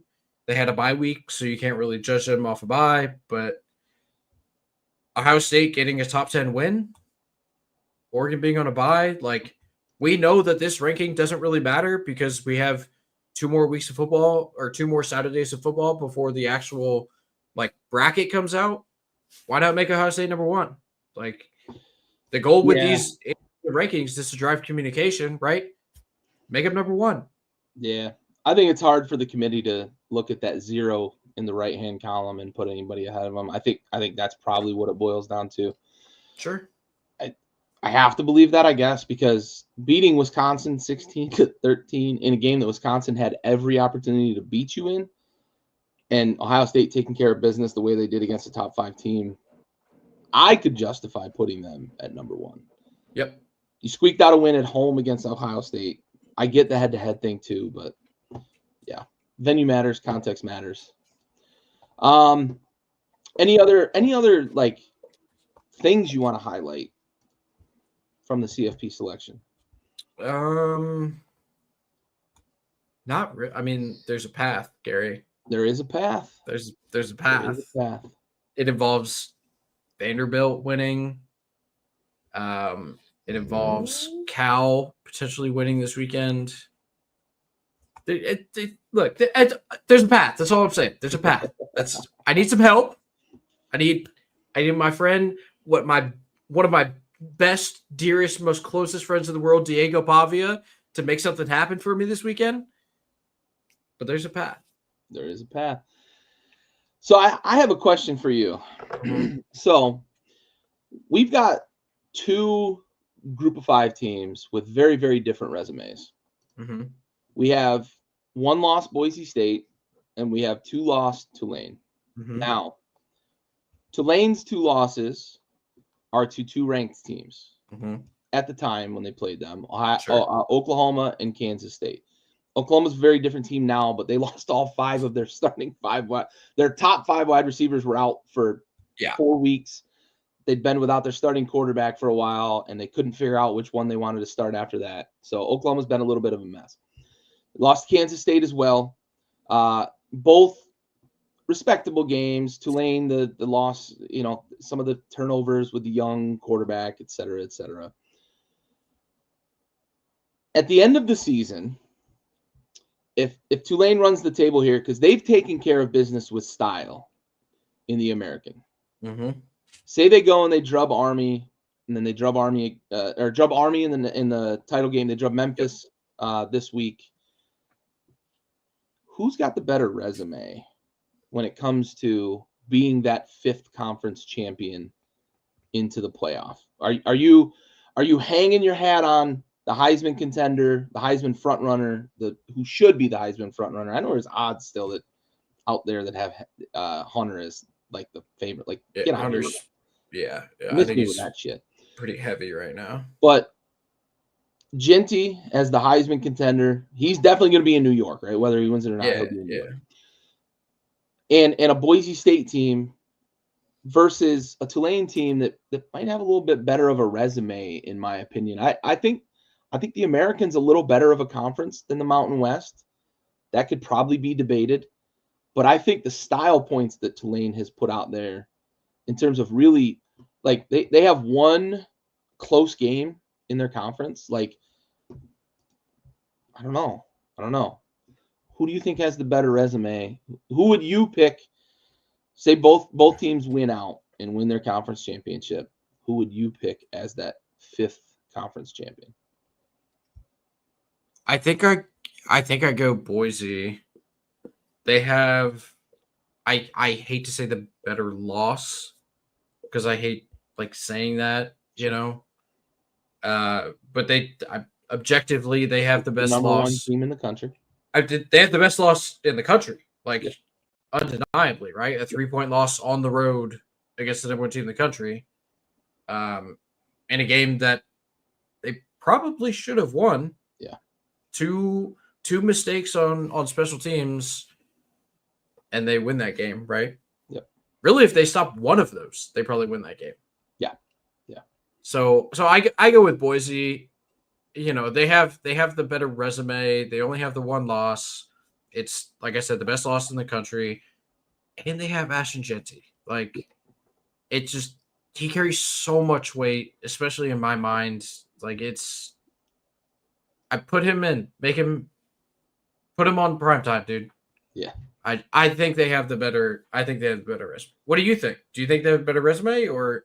I'm with you. I think if you stack the 2 teams head to head, I think there's a way I could convince myself that Tulane is playing better football right now at the moment and has handled their business better in conference, because Boise's played some close games in conference against teams that they really shouldn't have been close with. But when you've got like a one-trick pony offense and defenses can kind of scheme against that can be taken away. But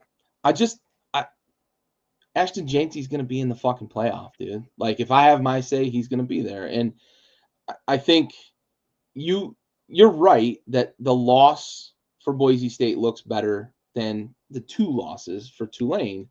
But I I think Tulane's handled business better in conference play. And I could convince myself if Ashton Genty wasn't carrying the ball for Boise State that I might be able to stack Tulane just ahead of Boise State. Yep. But the reality is they've got an alien, and they've got a guy that sells tickets. And they've got a guy that's going to get eyes on the screen, and they've got a guy that should ensure that they're going to be in prime time either, night 1 or night 2 of that opening weekend of college football playoffs.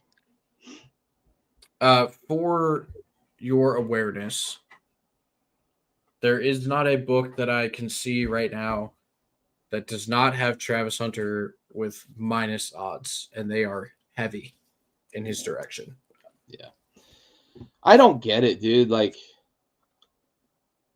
it's the hype train, sure, but so here's my the best player in college football. He is.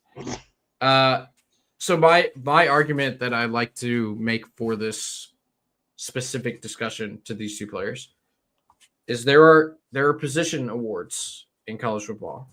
There's the Jim Thorpe, right? The DB. And there's the Bolitnikoff, which is the wide receiver award. Do you know who is not going to win either of those? I know, it's crazy. That would be Travis Hunter. Yeah. Is the Herschel Walker? What's the running back one? Doak Walker, sorry. The Doak Walker Award. Do you know who is a fucking shoo-in to win the Doak Walker Award? Not Travis Hunter. Not Travis Hunter, once again. He will not be winning any of those 3 awards. I know. It's crazy, dude. Travis Hunter, Ashton Genty, for those keeping track. There's a super cool Twitter account, by the way, called Ashton Genty Imperialism, and it's a map of the United States. And it's like Ashton Genty wins the territory if he has more rushing yards than your program. He has like 70% of the country. I know. By himself. Those Imperial maps are awesome. So Ashton Genty is now up to, he's still leading the nation in rushing yards. He is now up to 2nd in the country in rushing yards if you only count yards after contact. So that's something to take into account if you are a Heisman Trophy voter. He would be outrushing every single player in the country if you only counted yards after first contact. I know. It's so crazy. It is crazy, though, that Hunter isn't a finalist for the Thorpe Award. Like, he's not even a finalist? Because he's not that... He's good, but like... Goddamn good. He's very good, but like... His thing is that he plays for Deion Sanders. He plays 125 snaps a game, and he plays 2 positions, and he's good at both of them. He's going to play 1,400 snaps by the end of the year. Awesome. Unreal. Is he going to rush for yardage that we haven't seen in 35 years? Sanders? Like, I had this discussion this morning, actually, with a coworker. I don't feel that I'm being disrespectful when I say Travis Hunter is going to finish 2nd in the Heisman, and it will not be close to the 3rd place guy. Yeah, you can. I think you're right.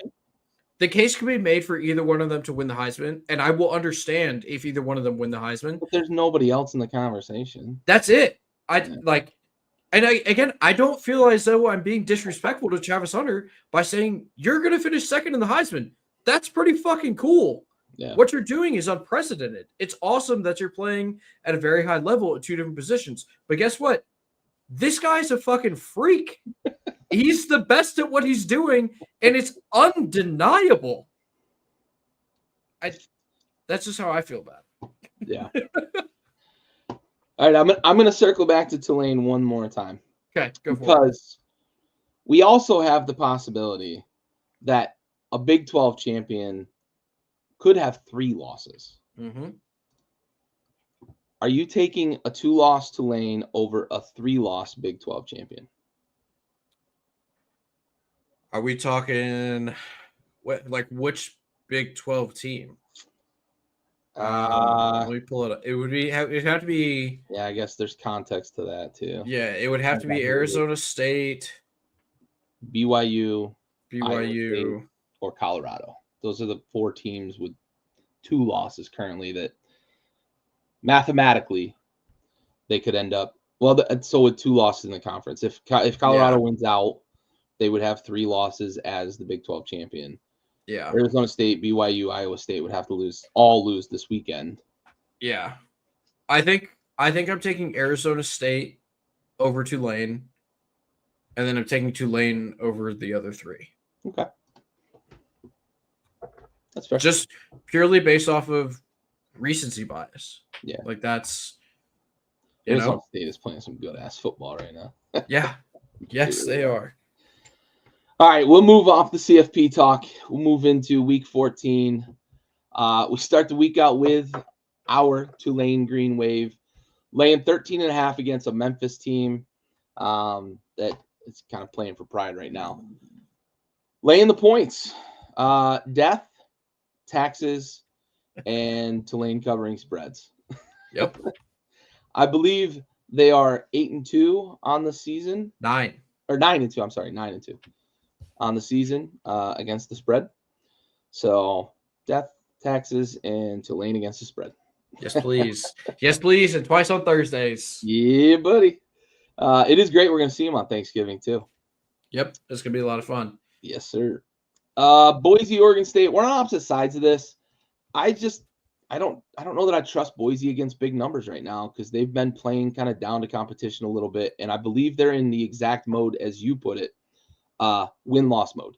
Yep. And they're going to play to that. I fully understand that if Janky just gets loose in this, if he just goes Michael Myers on him, they could run away from Oregon State early. Oregon State is not a great team. They're not a good team necessarily, but I don't think they're a bad team the way they've been playing this year. I think they've been meh, and they're going to hang around, I think, a bit. But I just don't trust the number. Give me Boise State by like 15, but not 20. That's fair. You're probably going to be on the right side of this. I don't know if last week is any indication. I'm fucking not on the right side of anything. And that's that's fair. I picked a lot of underdogs last week, though. Yeah, and it worked out for me. Yeah. I think I agree. I'm the one who said it, and then you agreed with me. They're in win-loss mode. I just happen to think their win-loss mode is 19 points better than is Oregon State's. All right. Oklahoma State, Colorado. I do think Colorado wins this game, just not by 17.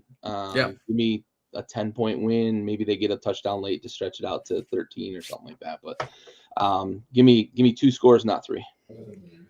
We talked a lot about how Devin Neal is a guy who just ran the ball all over that Colorado defense. Do you know who's a better running back than Devin Neal? One Ollie Gordon Jr. Yeah, if OK State's offensive line can get it going, this could be a big upset. Yeah, it's all about that offensive line for Oklahoma State. Can they hold up against that defensive line in Colorado?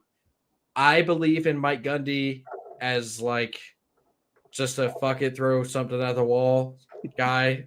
And I think his throw it at the wall is going to be 35 carries of Ollie Gordon up the gut. I can promise you he was paying attention to what Devin Neal did last week. Yep. Mississippi State, Ole Miss. You've got Ole Miss. You're laying the points. I'm probably going to get burnt by Mississippi State one more fucking time. But I'm going to take the points, 26 points. This is a battle of 2 teams that have burnt me all year against a team that's burnt you a couple times this year in Ole Miss. I'm probably going to be ass up on this one because it's Mississippi State and I can't put a finger on this team at all this year. Yeah, my fear is that it's the Egg Bowl, it's rivalry week. Big spreads are tough in rivalry week, but State will get up. Yeah, the issue with that is Lane Franklin now knows that he needs style points. Have a chance. Yeah, they cannot be in win-loss mode. They have to be in make a point mode. Yep. I don't know. Full disclosure, it's Wednesday evening. I don't know if Trey Harris is playing in this game. He got hurt again in the Florida game this weekend. So I do not know if one of the best receivers in the country is going to play in this game, which kind of makes a difference, you know. Big but yeah, what if for him in 2024, huh? Yeah. Great through like 4 weeks. Yeah. 5 weeks. Catches. Yeah.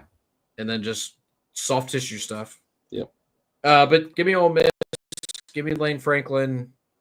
I'm ready to be heard again. Georgia Tech. I waffled on this one. I think Georgia Tech can slow this game down, but I just 21, I think, is probably going to be the final score in this. So I had to go that way. I'm prepared to be wrong about this one, though. Rivalry game, as you said, maybe they can get up, but I don't know. We'll see. Yeah, go Dion, right? My dad's been paying attention a little bit to kind of see where he's going to be going. Been a lot of rumors about going to the NFL, so we'll see. But we'll see what Prime can do to finish the season out there in Colorado. But Georgia Tech rivalry week, rivalry game. I feel like 21's the number. I feel like Vegas nailed this one, but prepared to be wrong because Carson Beck still stinks. I've never wanted to be wrong so much in my life. I hate Georgia. Yeah. I hate them. Kirby Smart, fucking bombed it. Kirby Smart is the oh god, the name is escaping me now. This is so embarrassing. We just talked about the guy. Hurley. Dan Hurley. Kirby Smart is the Danny Hurley of college football. I like that comparison. Just the way that Lincoln Riley is the Kyle Shanahan of college football, or whatever I said that time. Yep, I remember that. Michigan, Ohio State, not so much a rivalry game here in terms of where these two programs are currently. If you're ever going to get up, Michigan, this is the week, but I don't think it's going to happen. This is the tale of two teams that are so far apart. Michigan might not score a point in this game. That's how bad that fucking offense is. Yeah, for sure. I had to talk off the guy I'm friends with, the Michigan fan. I had to talk him off the ledge of plus 1,100 money line. We just put up 50, and I was like, all right, bud, relax. Yeah, against Southwest Technical State. Yeah, I was like, Ohio State's the best team in the country. Cool your jets, brother. Yeah. Don't just light that money on fire if you're gonna place the bet. It'll keep give you it to warm. me. I will happen. Yeah. Full disclosure, I would probably feel comfortable up to like 35. I think I'm with you. I don't think Michigan scores more than 7 in this game. Yeah. And I think Ohio State probably hits 42. So up to 35, I would be comfortable with that too. Yeah. I think Ohio State scores on defense in this game. Probably. I think they get a defensive score. Yeah. Nice. Tennessee, Vanderbilt. We're both on Vandy plus 10.5. Listen, I've got 4 games I identified this week that I'm putting on an upset parlay, and this is one of them. I think Vandy is going to be so up for this game. In-state rival. Diego Pavia is going to put this team on his back. I'm putting Vandy money line in, man. I'm taking the points for the show, but I will have a money line ticket for Vanderbilt with some pretty good odds. 10.5 points. You're going to get good juice. I hope you win so much. Oh my God, I need the it. Big so one bad. For the path. It's the path, dude. It's the next step to make the 12-team playoff that I'm so anti. But if I come on the show in 2 weeks and say how much I love it, don't kill me. Yep, absolutely. Yeah, this was a heart pick for me. Yeah. I'm picking with my heart. Also, I believe in Diego Pavia. Yeah. Not a bad guy to throw your hat in the ring with. No, not at all. I'll go to war with that kid any day. Yeah, absolutely. Speaking of the other piece of the puzzle for this weekend, USC travels to Clemson up there with the clown show. Getting 2.5. Money line, baby. Money line. South Carolina taking care of business. So, Gary, this is rivalry week. A lot of in-state games. You get the Egg Bowl, you get the Palmetto Bowl here, you get A&M Texas, you get Vandy Tennessee. A lot of in-state games. What occurs often in in-state rivalries is that you have recruiting battles where one team will go after recruit, the other team goes after recruit, and obviously they can only play for one program. It's just an interesting tidbit about this South Carolina Clemson game coming up. We give Dabo the clown a lot of flack for not using the transfer portal, really sticking with his guys, stuff like that. I'm not sure if it's aware to Dabo or not. Bennett, buddy, thank you. I'm not sure if Dabo is aware of this fact or not, but I know this fact. There are 9 starters, 9 of the 22 starters for the University of South Carolina who did not receive a scholarship offer to play football for the University of Clemson, to include our quarterback, Lenore Sellers. Little chip on the shoulder, huh? Just a small one, just a little one, just a baby chip. That's all.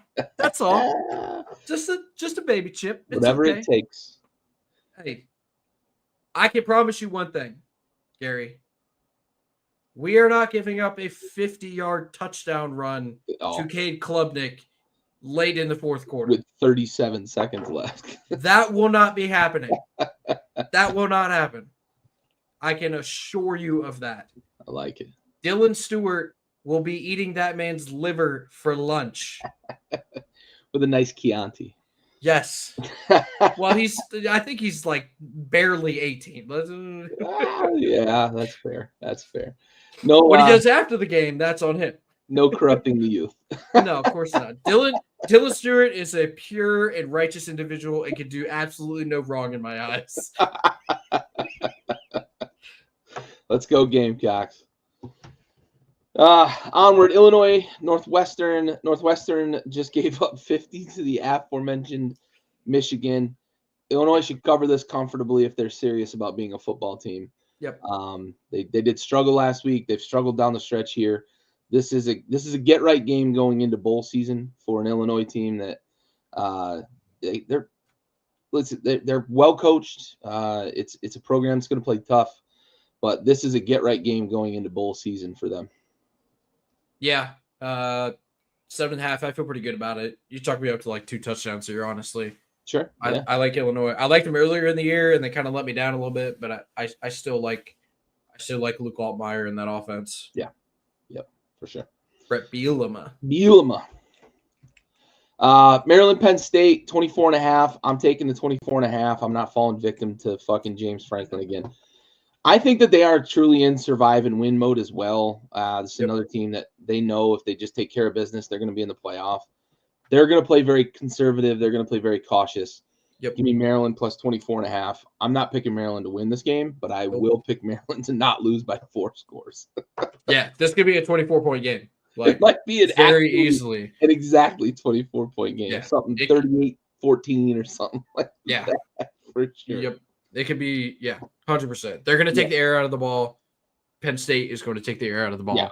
Yeah, they're just going to squat. run. They might get up 2 touchdowns and just squat. Yep. Yeah, for sure. Notre Dame, the other USC, the Southern Cal Trojans. This will be number 2 on my 4-team parlay this weekend. I think USC is going to beat Notre Dame outright.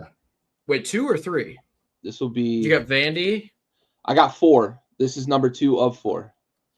So not South Carolina will be money line, but it's not a big upset, so I'm not putting it on the parlay. Oh, okay. The 4 that I will have are 7+ points. What is the odds? What's the juice you got on that one? I haven't put it in yet. I know it's okay. huge. You're gonna wait. Okay. Actually, you know what? I'm gonna calculate it while you talk about this game. Oh, okay. So this game, there was a quarterback switch in Southern California, Miller Moss. It happened a couple weeks ago. We didn't really talk about it because obviously Southern Cal has not been in the lexicon of the top 25. But you talked a lot, Bennett, buddy, please come on. You talked a lot early in the season about how Miller Moss was a limited quarterback, and I was a little more hesitant than you were to jump on board with that. I finally came around to that whenever Lincoln Riley decided to agree with you and finally pull Miller Moss and say, "Hey, bud, we're going with somebody else." Yeah. That being said, Notre Dame, another one of these teams that is in survive and advance mode. Similar to what I said about Boise State, I think their survive and advance mode just so happens to be about 8 points better than whatever Southern Cal is going to run out there.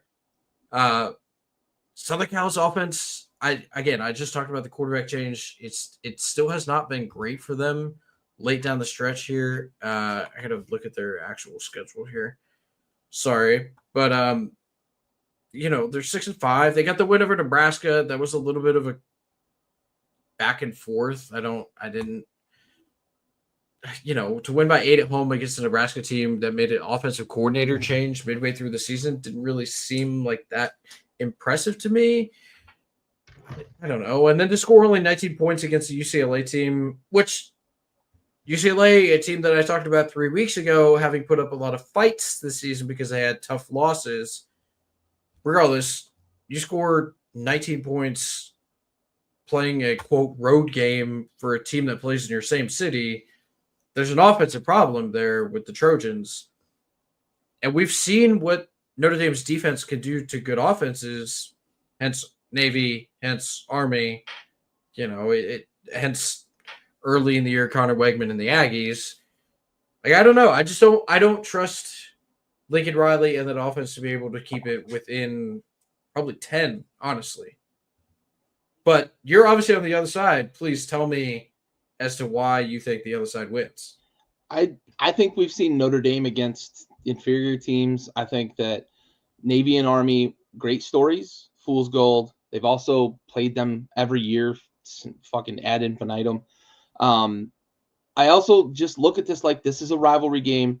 This is like all the cards in the middle of the table. Lincoln Riley's been bleeding recruits, not just defensive recruits. Like he's bleeding 5-star quarterbacks now. And it's not good there. And there may be some talks about potentially his job. I know he's got a huge fucking buyout, but it's not great there. And I feel like this is cards in the middle of the table, rivalry week, getting up for Notre Dame. Vegas knows something because this should be a lot higher than 7.5, in my opinion, for the line.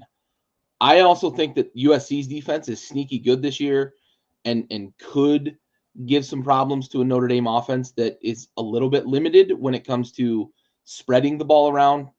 If Notre Dame's able to run the ball, control the clock, and play defense, I'm going to be so wrong about this. But I don't think they're going to be able to do that the way they were able to against Army, against Navy.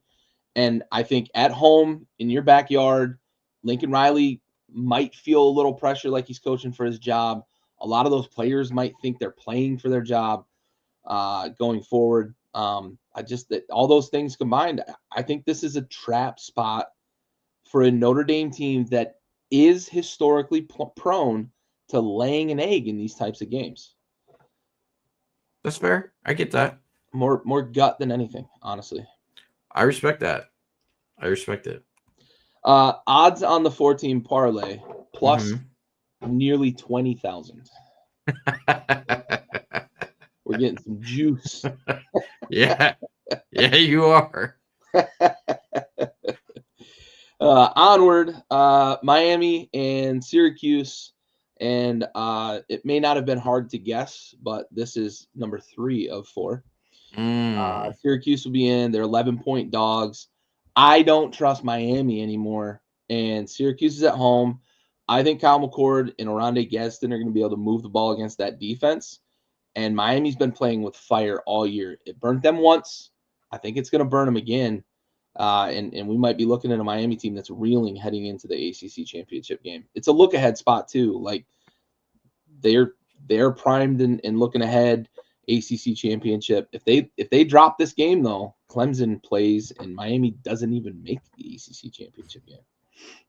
Okay, dude. Clemson has to win first. They don't have to beat South Carolina to play in the ACC championship game though. I know. I just wanted to remind the people that Dabo is a clown and he's going to lose this weekend. Yeah.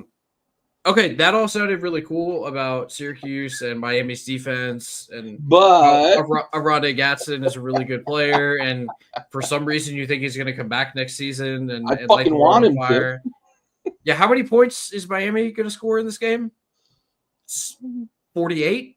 One less than Syracuse. Okay, all right. Hey, my fault, dog. My bad. I didn't. Yeah, I don't think that's all I need him to score is just one less. It's true. I don't think that's going to happen. Yeah. I don't. LeCon McCord has played great this year. Sans the 5 interception game. Jesus. The 3 6s. Yeah. The offense is not as explosive as the Miami offense. Yeah. If you want to beat Miami, you have to win in the shootout because that's how they win.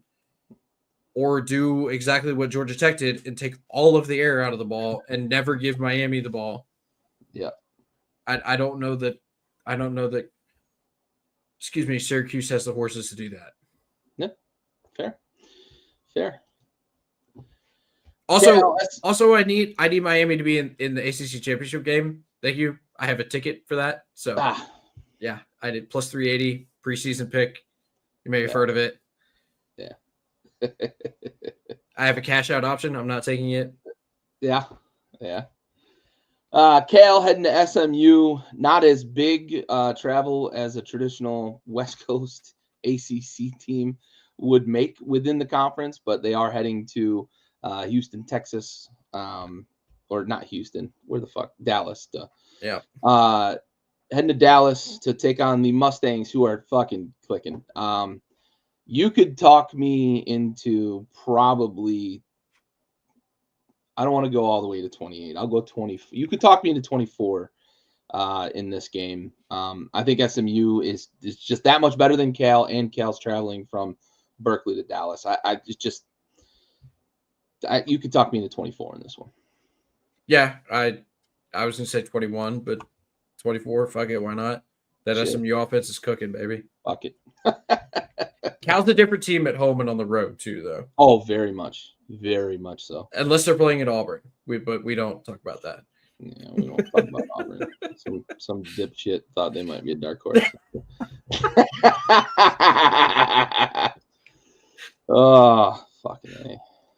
I needed the Auburn team that played A&M this weekend to be the Auburn team all year, and that right. That didn't happen. You needed Hugh Freeze to be driving the bus, not throwing players under. Yeah. Speaking of Auburn, Alabama, 11.5 point spread. I'm going to take the spread. This is not game number 4 in my parlay. I'm not picking Auburn to win. I'm picking them to keep it close in the Iron Bowl. 7 probably, maybe 10. I don't think it's going to be 2 touchdowns.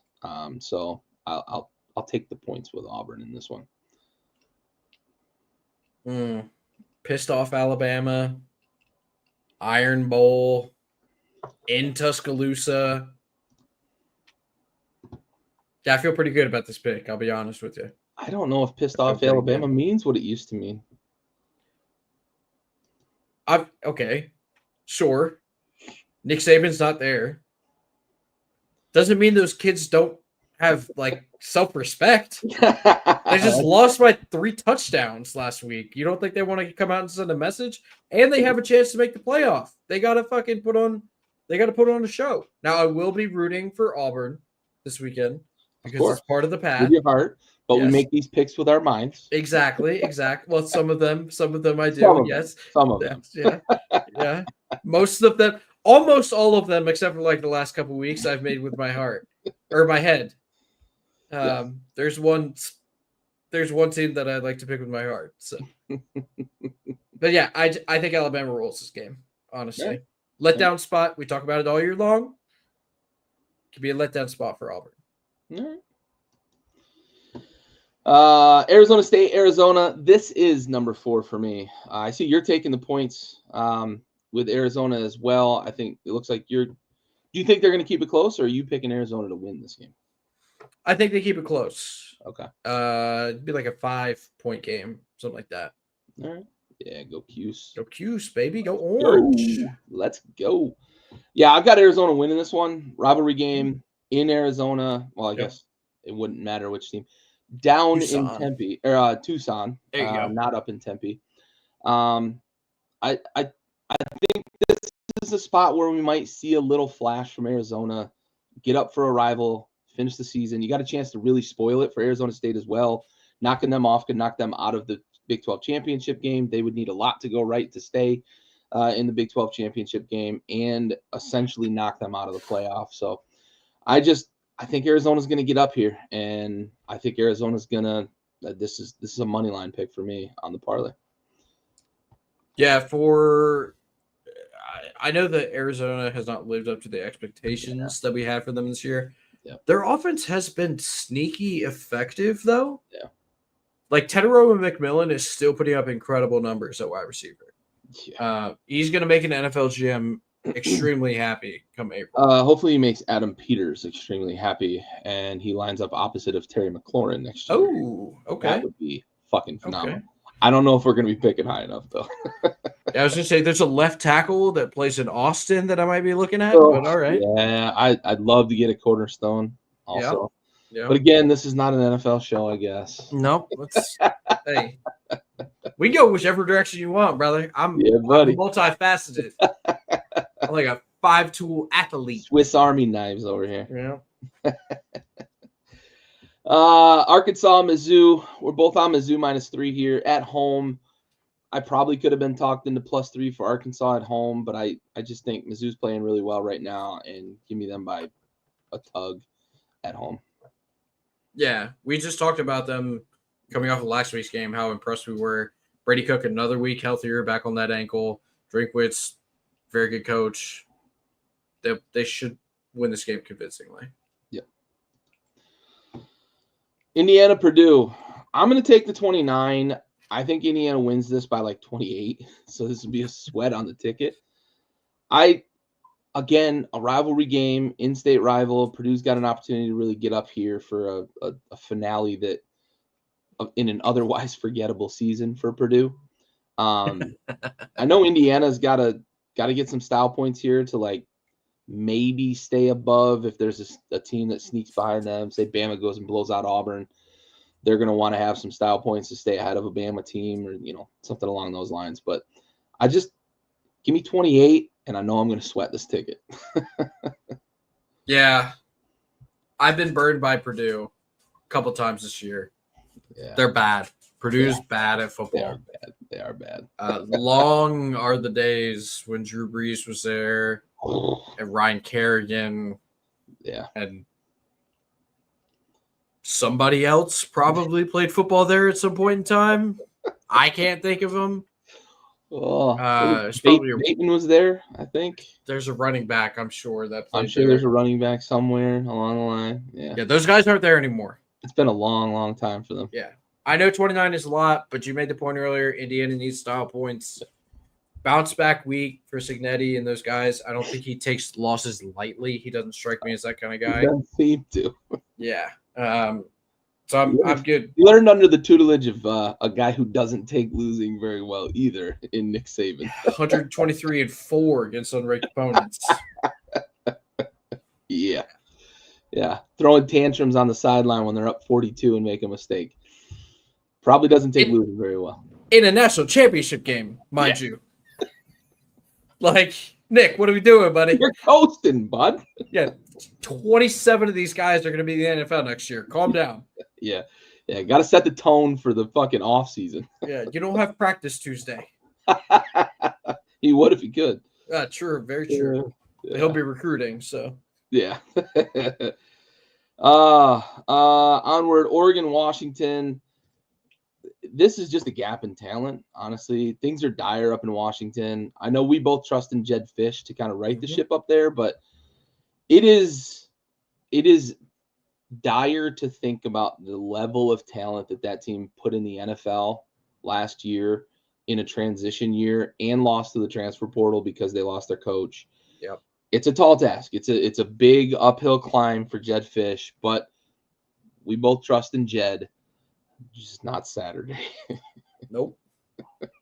Yeah, this is Oregon does not need the style points, but they are far better. This is a tune-up for the Big Ten championship, I think. Yep. I think they It's come a home out and game. really, yeah, for sure. Texas A&M. I didn't put this on the ticket. I think A&M might win this game though. I like this neutral site game, rivalry game. I like that they've kept this thing kind of intact as we've transitioned to the SEC. I trust A&M's front four against an otherwise kind of meh Quinn Ewers down the stretch here. I don't know that I would bet the money line necessarily in this game, but I've got my eye on this as like this could really shake things up in terms of like what the SEC looks like, what the playoff picture looks like for the SEC, especially after a bad loss by A&M to Auburn.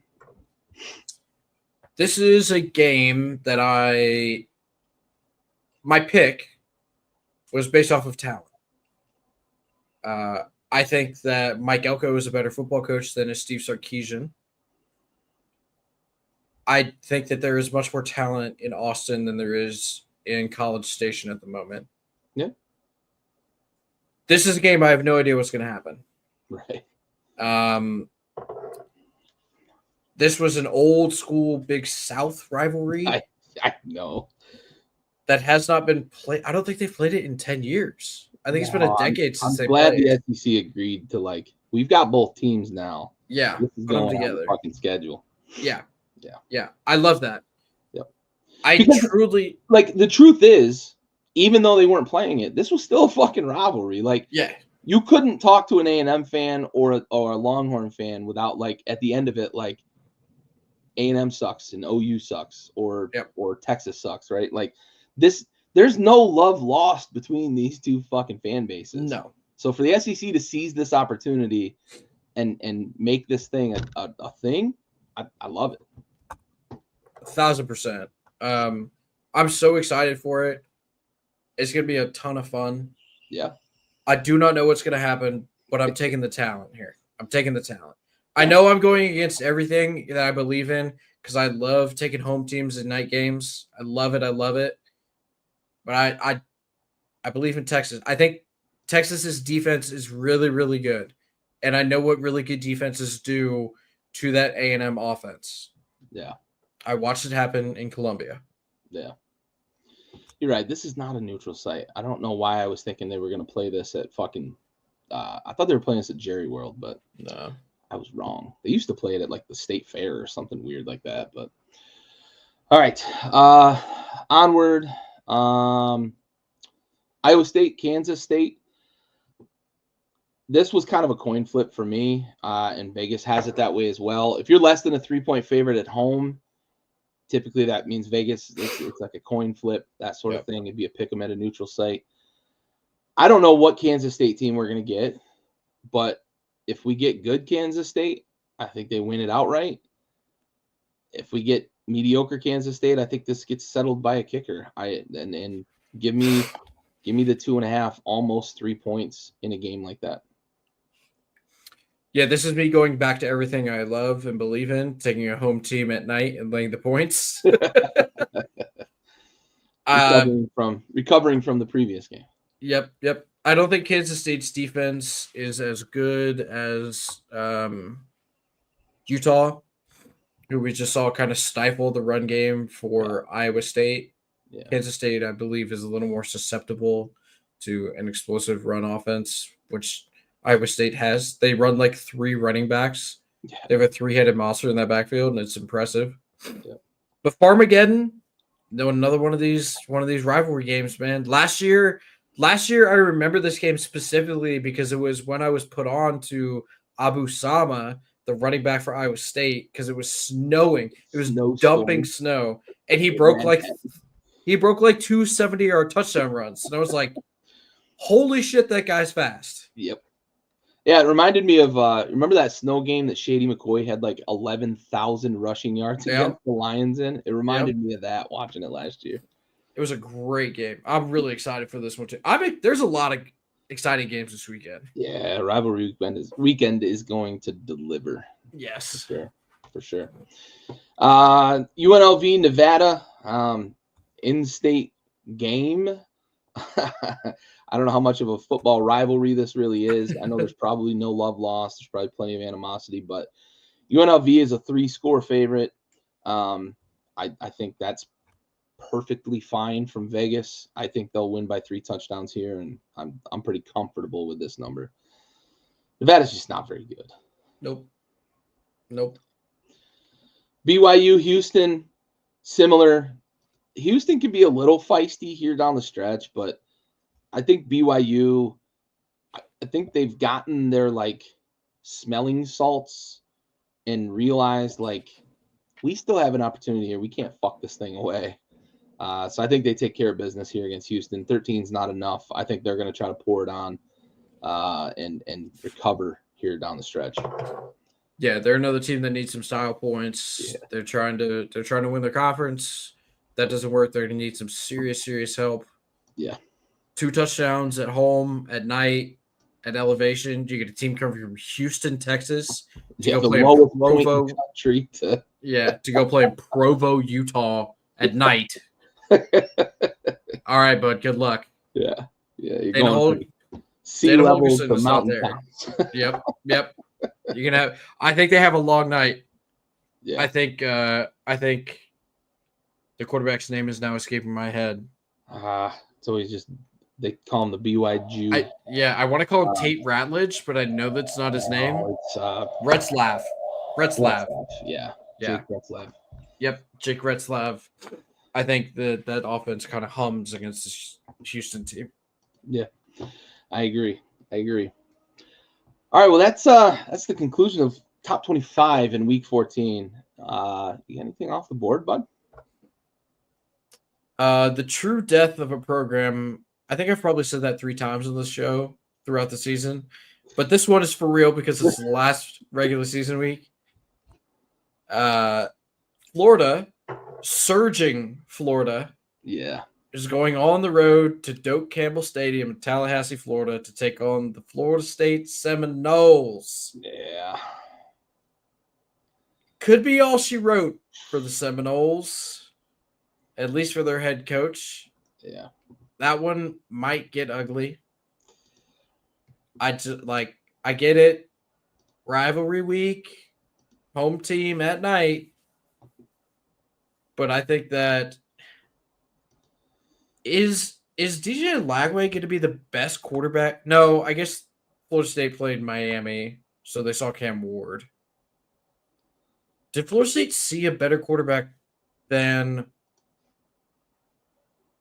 No, they didn't. They really did. I guess the case could be made that maybe Jennings at SMU is better than DJ Lagway.